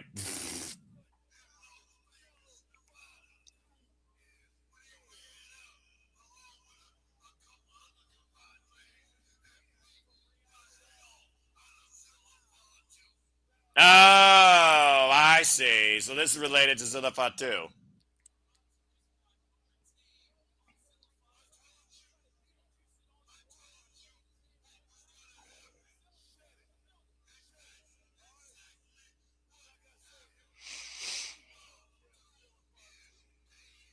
Said Zilla Fatu is dead? Highly unlikely in all likelihood. Hi, Aaron Riff.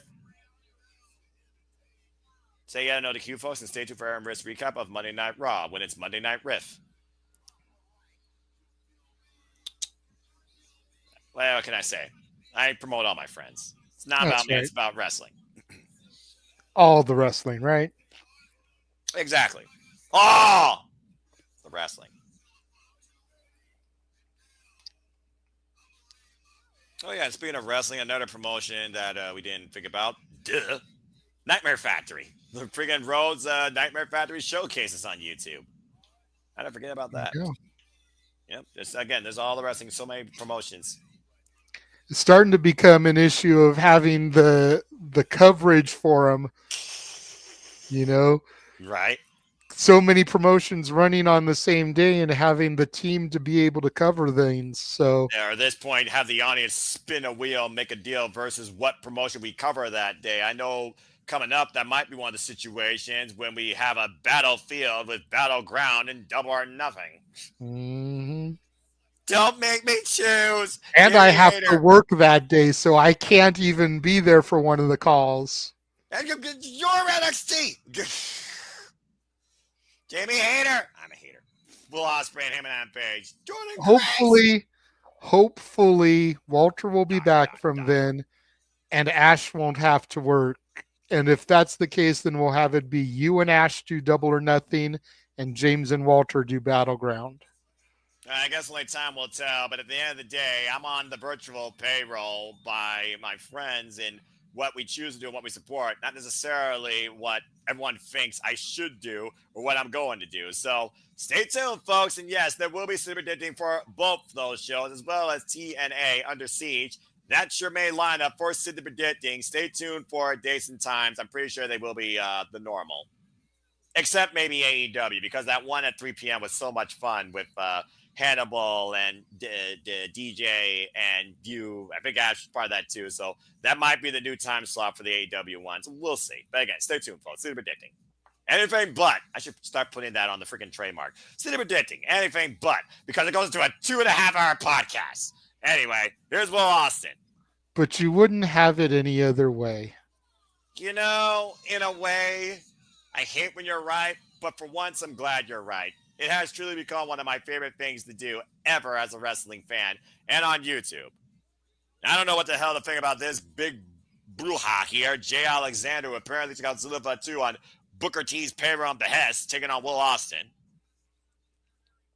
I don't know much about either of these men. The only thing I know about Will Austin is he is the romantic interest IRL of one La Princesa.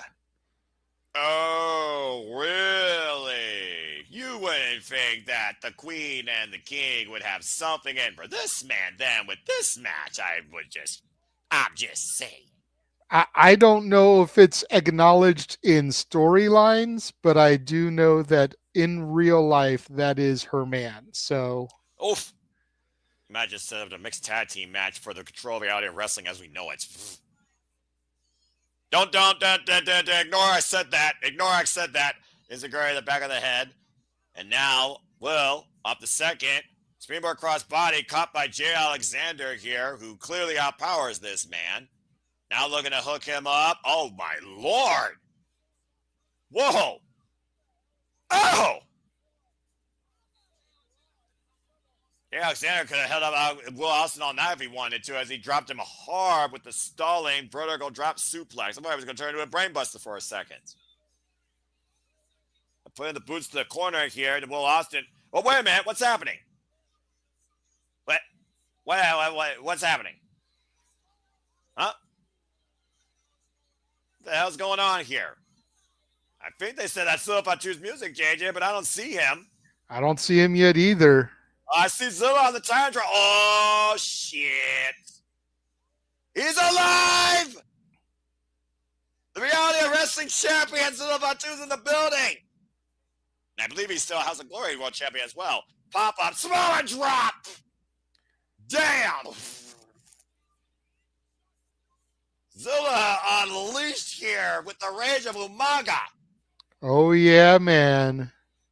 Uh-oh, and look out for that jumping Samoan spike! What a lethal hit! I guess Booker T didn't finish the job. Go figure. Oof. Just saw that Samoan Spike. You're a little bit ahead of me. I got you, brother. Zilla Fatu, far from dead, in my opinion, JJ. Definitely. Liking that jersey, though. Wait a minute. It looks like Zilla's got a microphone. He's got something on his mind. Well, I know he's supposed to have a face-to-face here.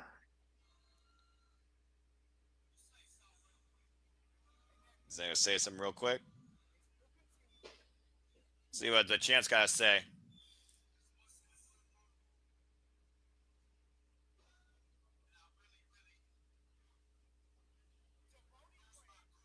Once the bloom of that really loses cool. And tonight is tonight. We're gonna handle business. You didn't just handle it right now?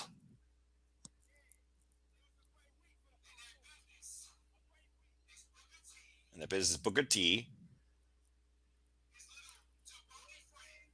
Is it the Jabroni friends? Is it the Jabroni workers? I guess it's the most polite thing you could say.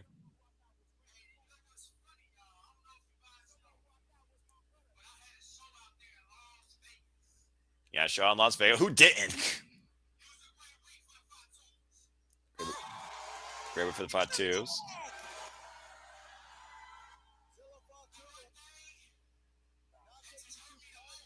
Maybe that's right most. Somebody looked up to.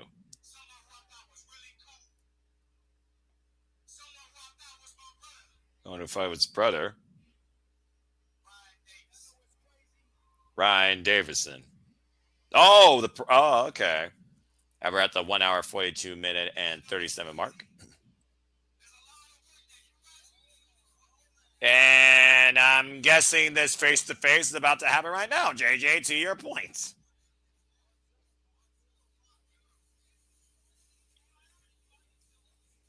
You all right, JJ?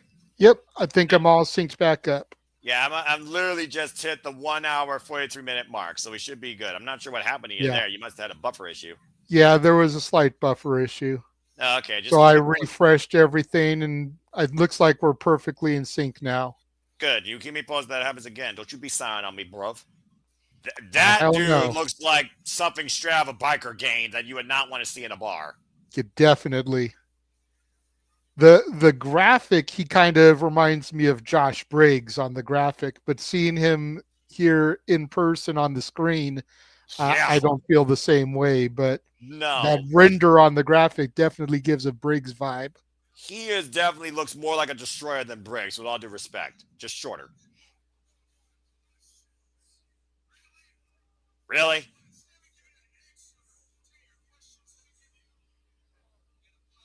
Giving him an apology. What?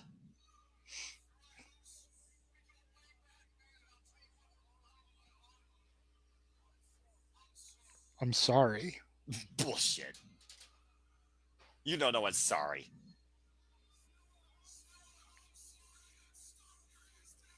Saw that coming. I'm sorry I didn't stomp your ass sooner than Las Vegas. Yep.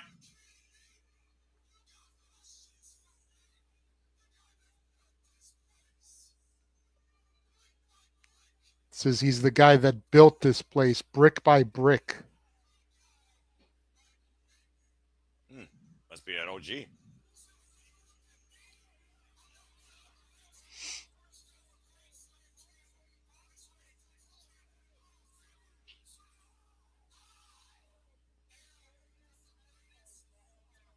I'm the greatest of all time. That's a bold claim there, sir.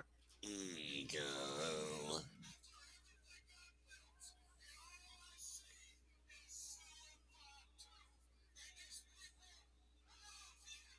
Sounds like some jealousy to me there, Noah. That's a massive statement of jealousy there. I'm going to look him up while he's talking just to see if he actually backs up his claim. Let's see, Ryan Davison, Houston, Texas, 40 years. Grizzled Roofless is his nickname. Okay. I can definitely understand why. Let's see. ROW. Wow. I don't care about your culture, your family, or your bloodline, Zilla. Bloodline name drop. Tribal damn respected professional wrestler at 440 matches.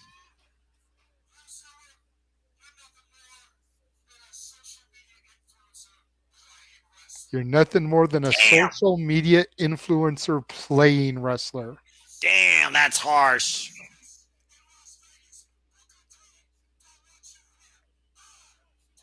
Been part of the promotion since 2013. So yeah, he's been here for a while, considering this promotion's been alive since 2006. He is an OG.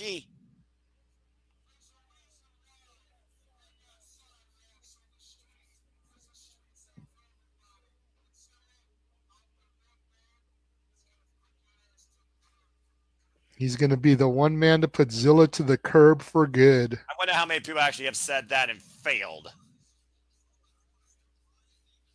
About to say, bold words here by Ryan Davison. Ryan Davison, who's been a previous 3-time Reality Wrestling Heavyweight Champion, held in his first run for 182 days, while Zilla Fatu has held this title just recently now for 31 days after beating Gaspar Hernandez. Mm-hmm. Very well looks like Zilla Fatu might be looking at his first defense of his second reign as Reality Wrestling Champion against a very formidable former friend, now foe, in Ryan Davison.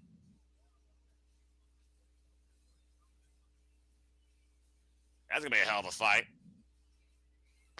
And we will more than likely call it whenever that happens. Yeah, he's been a Reality Wrestling Champion 3 times, tag champion 4 times, television champion, Texas champion. He's done it all in this promotion. He is truly an OG. A bitter OG, apparently. Yeesh.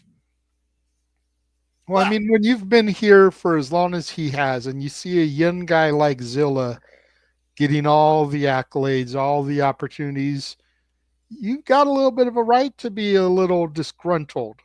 Well, I mean, there's also one of those things, though, well, you should be proud of what you've built, and you should be happy that that new generation stepping up that you actually led and helped cultivate. So you would think he would be happy with that. Apparently not. He still believes that the future goes for him, and Zilla Fatu is blocking that way as we go backstage for Emily May once again. To your point, now WID match.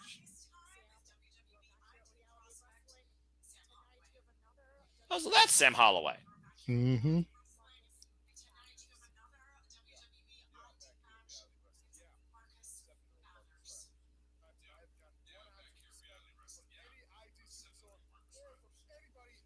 He's a tall boy.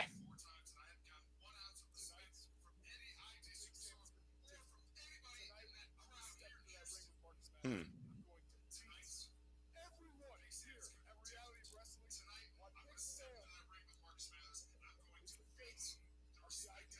Beat the respect out of him, huh? So how much do you know about Sam Holloway, JJ? Just a little bit, what I've seen of him on Evolve and some of the other WWID stuff. It's fair. He's definitely an agile big man. He's definitely an angry big man of that, too. As we wait for Marcus Mathers to make his way into the building. Easy for me to say, dadgummit.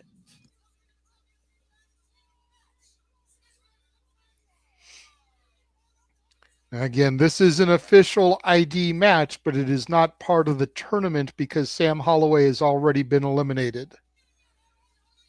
Well, even though he's not in the tournament, he can still play spoiler for Marcus Mathers, who may have intentions on winning the WID championship. And of course, if he's injured and fails to compete his way through it, easier pickings to be eliminated. And again, we also have to consider, since you talked about both these men being involved in Evolve, they also have to set their sights, I imagine, on the Evolve championship. I'm sure a tournament and way they're going to decide that is to be determined. I'm sure Marcus Mathers was one of those WrestleMania week MVPs this year, Noah. 12 matches over the course of the week. Wow. Very bright incoming prospect, then, it looks like.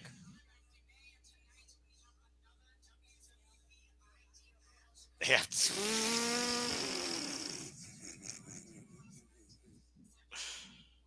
Oh Lord. I'm just gonna leave that alone. I'm not gonna say anything else. All right.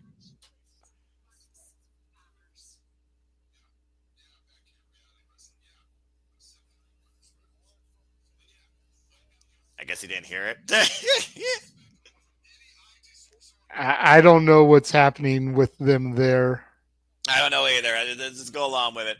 Again, as we wait for this next match to start, folks, I hope that you are enjoying this coverage of reality of wrestling. And I gotta say, JJ, been a pleasure coming to see you for the first time, and we'll see what happens again. I definitely have been awake since Jack Cartwheel, Cappuccino Jones, and Vert Vixen. This has been a very fun, well-paced show. We of course wait. I imagine what's going to be the main event, which is going to be Queen Sharmell taking on La Princesa, Tiffany Nieves. So again, if you all enjoying this, please like, subscribe, comment, tell friends, subscribe to Bag for Wrestling, subscribe to Rage Wrestling, Cast 18 Studios.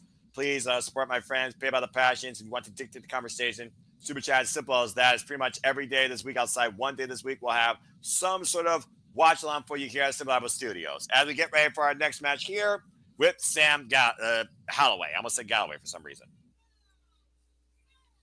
And Sam Holloway. Whoa! Well, apparently these two have bad blood against each other. And no doubt, And Sam Mark. Holloway, one of the big heavies there on Evolve. He's done some work with the guys from Swipe Right. Huge Oof. Superman punch there from Marcus Mathers. And Marcus Mathers right now, quick on the attack. Not even letting Sam Holloway get out of the freaking shirt before the bell rings. You Good got to stuff. keep the offense fast and furious with a tree like Sam Holloway, And the especially tail when of the you're a tape. smaller guy like Marcus Mathers. The tail of the tape, to your point, definitely dictates that. It looks like Sam Holloway not only out heights him, he outweighs him probably close to, I would think, maybe 30 pounds. Good drop kick, though. Sends Sam Holloway up and over to the floor. As Marcus Mathers right now gets the better in the early going.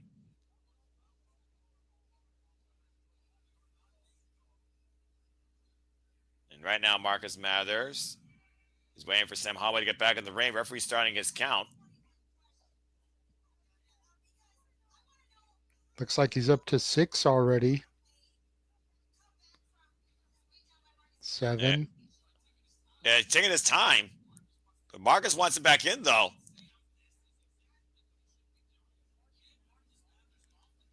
It does feel like, though, he's trying to, get Marcus out of his game, remove that momentum from, catch him with a knee, and immediately Sam on the attack now. Well, yeah, if Holloway can slow the match down to a more deliberate pace, then it'll definitely favor him. If Marcus Mathers is able to stay on the offense and keep things fast paced, then that'll favor him. Oh, man, did you hear that? I did. That chop echoed. Oof. Lining up the chest of Sam Holloway there. Marcus Mathers getting Gunther around for his money. And shout out to Pat McAfee's crazy ass surviving baptism by fire against the ring general. Irish whip reversal, and Sam Holloway runs in the corner. Marcus able to get out of the way, though. Now Marcus brings up to the second, to the top. Nice cross body. Here's the cover, hook of the leg, and barely gets a 1 count. And Marcus Mathers sending Sam Holloway up and over again to the floor. You see that motion etched all over Marcus Mathers' face tonight, JJ. No doubt. Uh-oh. Suicide dive through the ropes, but Holloway catches him. One guy hoisted up. Oh, God! Power bomb on the apron there. The hardest part of the ring is noted multiple times. Oh, that will definitely snuff out a rally. But it'll also slow Mathers down again to the point I made earlier. You weaken that back, you're not going to be able to do a whole heck of a lot. And again, Sam Holloway could play spoiler here for Marcus Mathers' chances on even winning this tournament. To your point, Sam Holloway is eliminated from the WID Championship tournament. Yep, you weaken that back there on Mathers, then whoever has him next in a tournament match goes right for that back. And now Sam Holloway hoisting up Marcus Mathers in the stalling drop. Vertigo suplex. Here's a cover. Press. And kick out of 2 off the lateral press. Now going for the rear naked chin lock. The sleeper hold applied here. And to your point, why Sam Holloway definitely has the size advantage here, maybe power advantage. It doesn't matter if you don't know what to do with it. He's also the least experienced WWE ID prospect, I believe, across the landscape right now. Double Nice underhook. Oh, butterfly suplex there.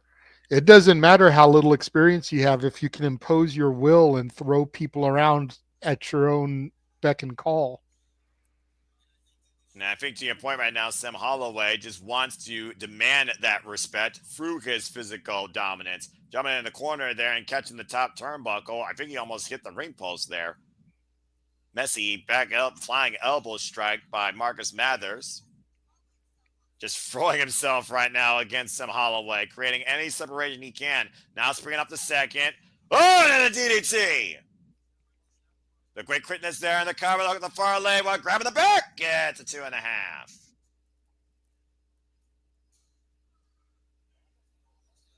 Almost had it done right there, but again, I think favoring the small of his lower back, JJ, cost him. So damage clearly done. Mathers going to the top rope looking for something here. Yeah, I'm about to say I'm not sure how wise this is. Oh, wow. And Sam, good move to go to the outside of the ring, preventing whatever Marcus Mathers may have been thinking about doing.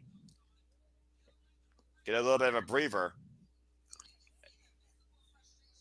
But he's also given Mathers an opportunity to get his breath and his back to not hurt as much.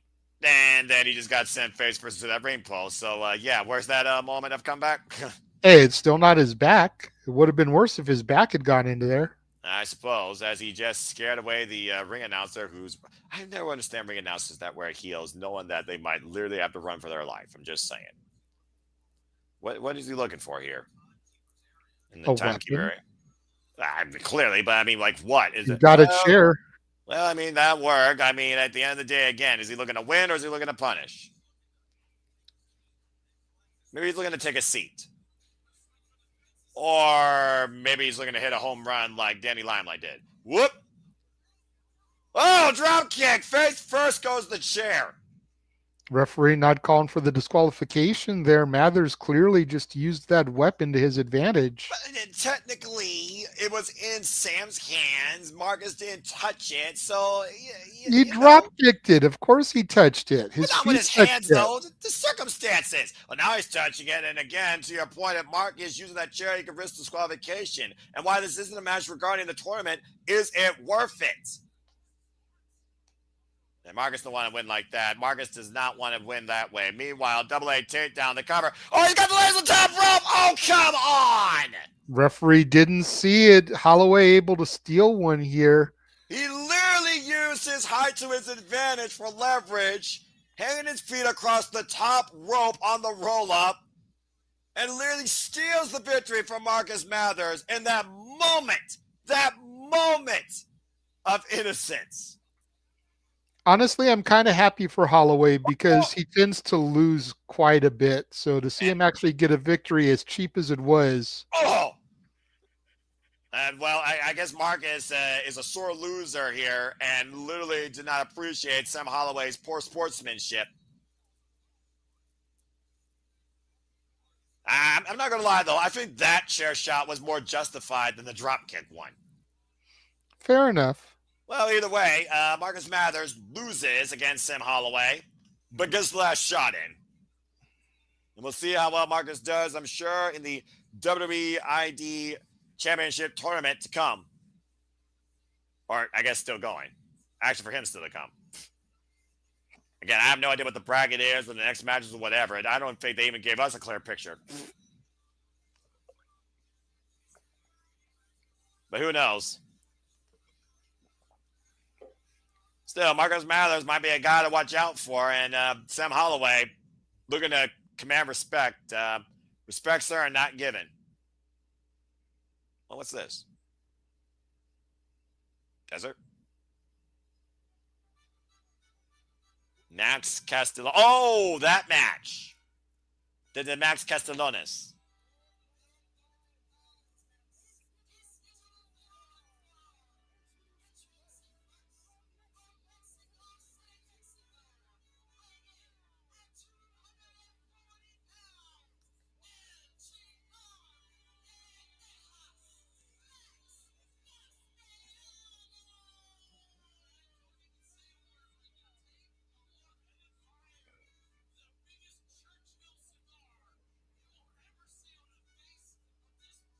Come on, Armando Alejandro Estrada didn't even smoke indoors. Give me a break.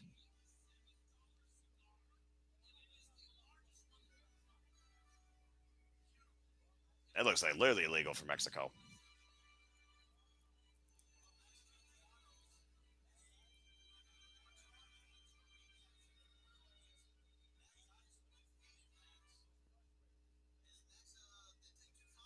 So I guess this is a return match according to what I heard here, and Matty Ice has a victory over this guy. I do believe that is accurate. I forget what show it was that these two met at last. I feel like Walter and I saw that match, but I don't remember which one it was. But here comes Matty Ice. Clearly a crowd favorite, it sounds like.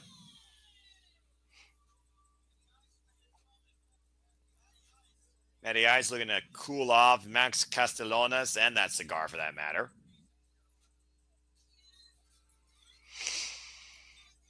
Again, I know nothing about this, so this is one of those matches that I'm just going to be like, shooting the breeze. Hey, that sometimes that's what makes it even more fun. Yeah, it's interesting. Again, it's almost like a study.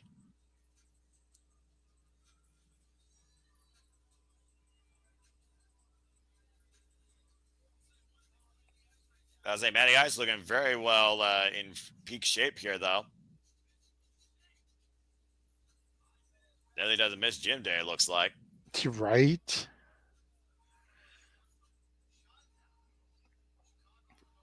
Out of Chicago, Illinois area, it sounds like.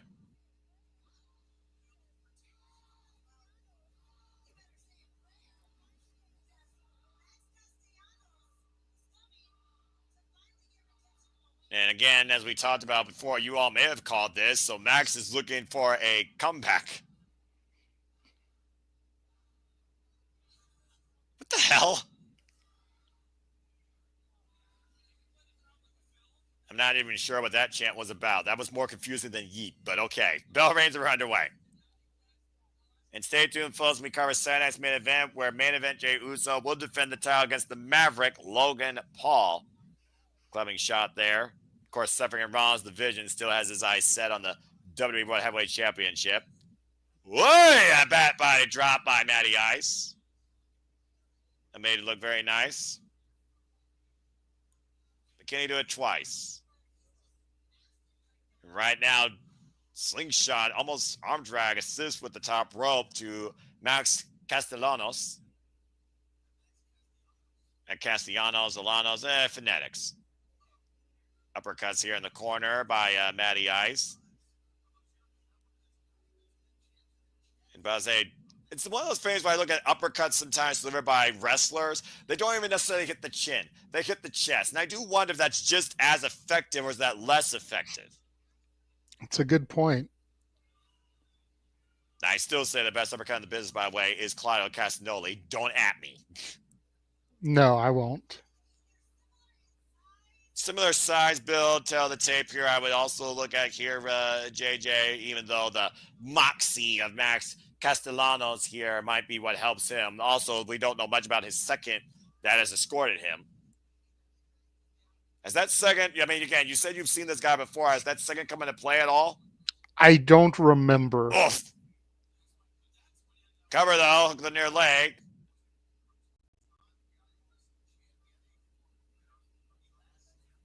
Former two-time reality wrestling champion, apparently. Eee! Man, some of these shots are hitting hard. No question. And again, it's something, I don't know if they got like a storm out there like you all have sometimes out there in California. Yeah, since they are in the desert, but the screen blinking out black twice. I mean, seriously, guys, get your crap together. Knife edge chop. And I'm about to say, if Max Castellanos loses here, what the hell is he going to do? Go back to Mexico? Quite possibly. I mean, this would be the second defeat at the hands of Matty Ice. Cover here off the scoop slam and a 2 count for Castellanos. And Max Castellanos, I will admit, that was a very nice power slam. Thought that was 3, but it was not.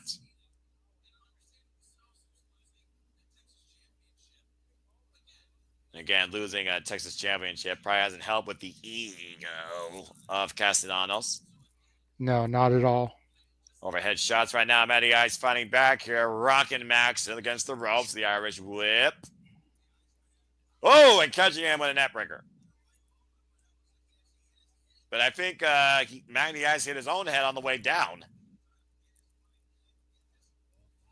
Almost one of those things where you get your opponent with a neck breaker. Do you put any whiplash in your own neck in the process? Always. And right now, Matty Ice back to his feet, feeling something. Clothesline takes down Max Castellanos. And again, getting better of Max hoiking him up. Bit of a bookend there. Shades of the owner of Reality of Wrestling there. And right now, ooh, nice elbow strike there. Ice pick elbow there from Matty Ice. Ice pick elbow. Fair enough. And then hook up in the fireman's carry. And again, taken out though with the elbow side of the head. Clothesline up and over. Goes Castellanos to the outside.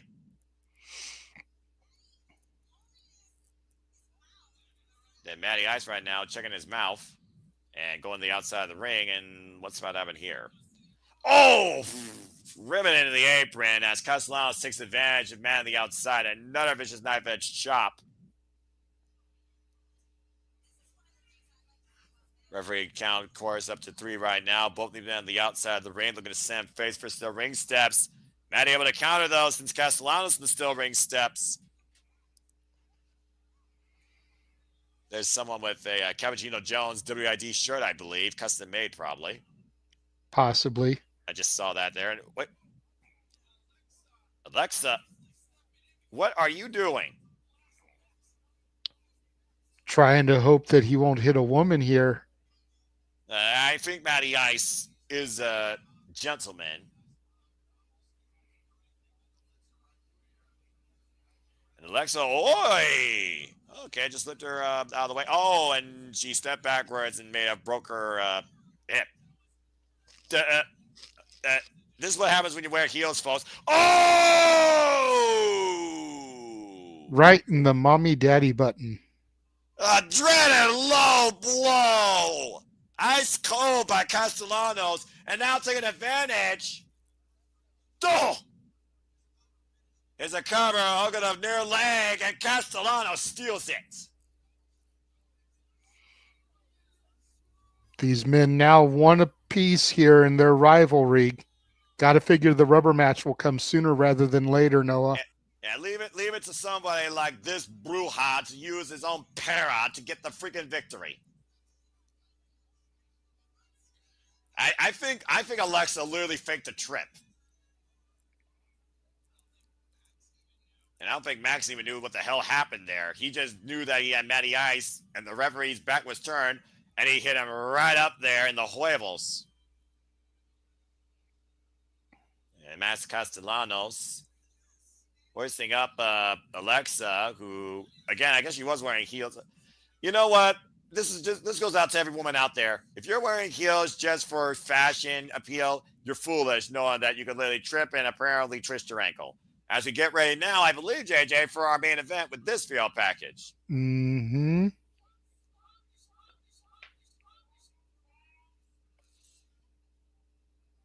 Promise?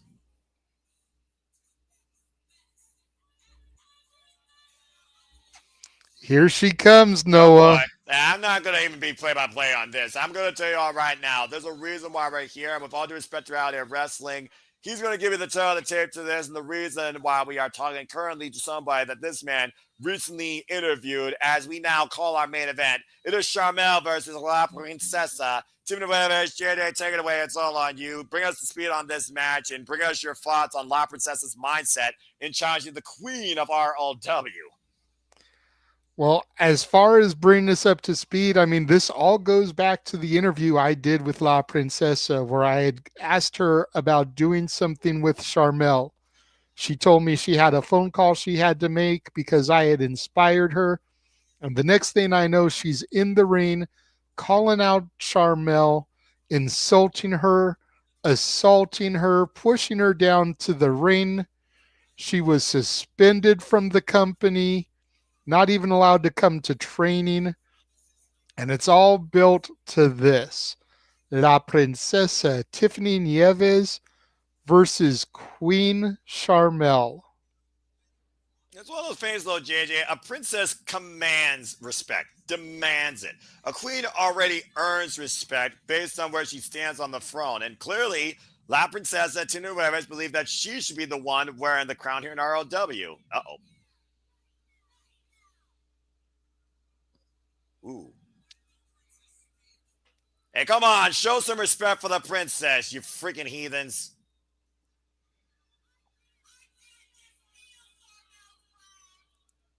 I didn't steal Sharmell's crown. I claimed it. Hey, sometimes you take the throne by force.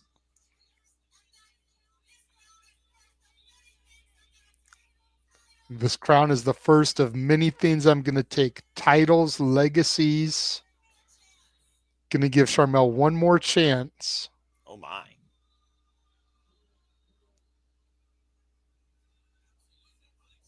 Good grief. The audience is not... This audience is not looking to bow down to this queen. I'll tell you that much. Or should I say princess? Going to give Sharmell one more chance to come out here and bow down to La Princesa. I mean, to be fair, that's probably the best thing Sharmell can do is humble herself before Tiffany. She hasn't been in in-ring competition for 15 years. No, wait a minute. I mean, maybe it should be kind and cordial. As here comes Queen Sharmell, as she so eloquently calls herself.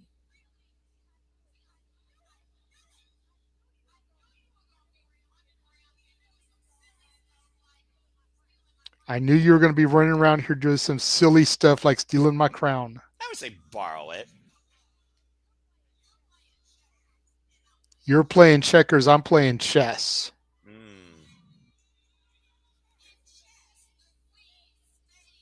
In chess, the queen stays protected. As someone who plays that, I actually understand that. That's correct.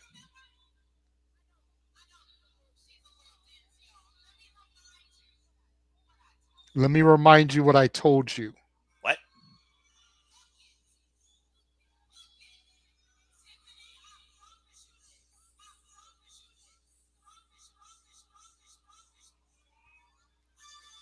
Promise?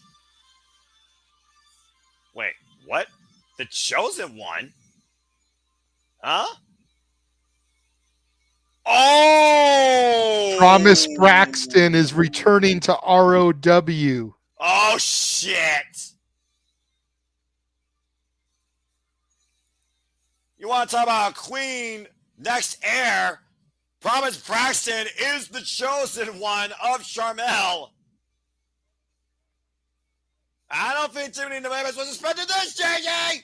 Oh, no, she wasn't. She was geared up for Queen Sharmell. Oh. Huge clothesline there from Promise Braxton. Drops La Princesa, followed by clubbing shots to the back. And you only can imagine what freaking Promise Braxton thinks of how she's treated Sharmell and the ROW women's division. Absolutely. Irish whip sends La Princesa into the ropes. Promise Braxton scoops her up. Nice tilt-a-whirl backbreaker there by Braxton. This is unfair. I mean, how can Tiffany expect this? She was not expecting this at all. She was not expecting competing against the former ROW two-time Diamonds champion who hasn't held the title since 2023. This is totally unfair. I am dumbfounded by this. Sharmell Sullivan, what a punk.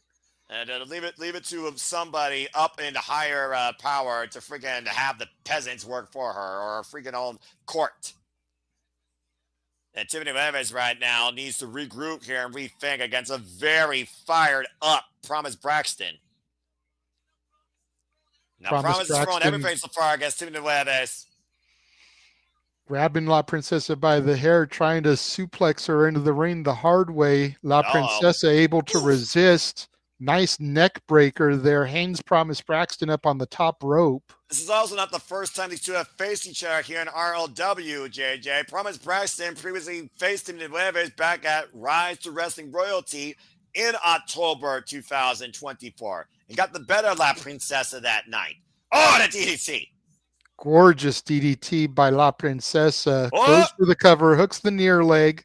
Only a 1 count. Oh, come on. Now, mounted punches here by La Princesa. And of course, the last time these two shared a ring together, it was for the RLW Diamonds Championship, of course, that we saw successfully retained earlier tonight in Fatal 4-Way action in November 2024, where Sharmell won that night against Alex Gracia and these two. And let's keep in mind why Alex Gracia is the number one contender. I would think that these two would also be very, very invested in that women's championship match. Oh! Nice pump kick there from Promise Braxton. Drops La Princesa to the mat. Hook the leg. Gets a 2 count. Again, we haven't seen Promise Braxton here in Reality of Wrestling, though, in quite a little while. I've never seen her in ROW. And it's a whole lot's changed since we last saw her here. She hasn't been involved in this promotion since November last year. Especially all the women that we've seen tonight. We saw Vert, Vixen, Alex Gracia. We saw, of course, the champion right now in freaking Khia Dream. We talked about Hollyhood, Hayley J. Yeah, the Reality of Wrestling women's tag team division that was not even in play here tonight. Of course, Promise Braxton follows a legacy of champions, including Roxanne, Rochelle Rose, High-End, AQA, just to name a few. Oh! Nice spinning side slam there by La Princesa. Drops Promise Braxton. Hook of both legs. Gets a 2 count. And Nieves can't believe she didn't put her away there. This is some punk-ass shit by Sharmell. Well, I mean, you started this shit, you need to finish your shit. You need to stand by your stuff. And if you're going to come out here and you're going to try to stand up to somebody the caliber of La Princesa, you better be ready to stand on business. And Sharmell chicken shitted her way out of this. But to be fair, a queen is supposed to sit on a throne. She forces everyone else to her command. She demands respect. She demands order. And unfortunately, correct me if I'm wrong, Noah, a queen is the most powerful piece on the chessboard. Yeah. So you're telling me that Promise Braxton is nothing more than a pawn to her. Exactly. And would you expect anything less? Shoot, a queen has 8 pawns that defend her, all right? This is only one of them. Tiffany is on the opposite side of the board, trying to cross over. Nice snap bear by La Princesa and a knee to the back of Promise Braxton. Uh-oh. Ooh, man. Promise Braxton gets right back up, chop to La Princesa, snap bear of her own, kick to the back. I'm about to say, La Princesa, though, can also be a little bit local if you piss her off. I'm just saying. It's part of why I like her, Noah. I dig crazy chicks. Both women chopping each other back and forth here. Nice arm wringer, side kick from La Princesa. You are a strange man, JJ. Oh! You know what? I don't want to hear it. I've heard you say you dig crazy chicks too, okay? I didn't say Latinas. I said crazy chicks in a different context as both women crash in the ring. And there's a different form of crazy when you think about the bunny, yay, Allie, and the freaking women in Joshi Pro Wrestling like Susan Suzuki leading new factions like La Vida Loca, which literally is freaking translated to the crazy life. Anyway, that's all different. Braxton trying to get back into this, willing herself back up, pulling herself up by the ring ropes there. And Tiffany should hit her harder. Clotheslines drop La Princesa, center of the ring. Nice leapfrog. Running clothesline drops Tiffany Nieves and a kip up by Braxton. I'm about to say, though, if there's any advantage Tiffany has here, Tiffany's been here more recently than Promise Braxton. So, again, we'll see how well Braxton gets back to familiar territory on behalf of the queen. You almost would think that Sharmell thinks that Braxton should be the next heir to the throne.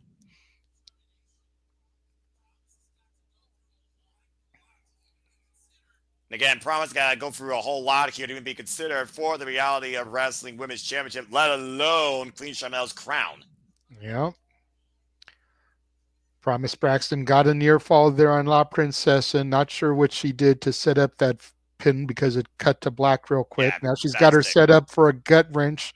La Princesa counters, standing swish, shoves her into the ring corner. Back elbow by Promise Braxton. Springboard cross Ooh! body takes the ref out. Yeah, easy for you to say as the referee got Yeah. wiped out. Bleh.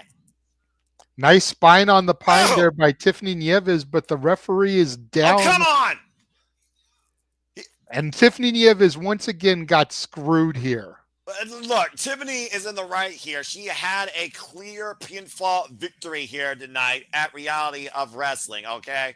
And if we're being honest, this match probably would have been over already if she had gotten her hands on Sharmell like she was supposed to.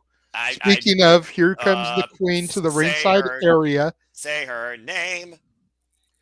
Grabs Tiffany Nieves by the leg, pulls her down. You're not a legal competitor. You can't do that.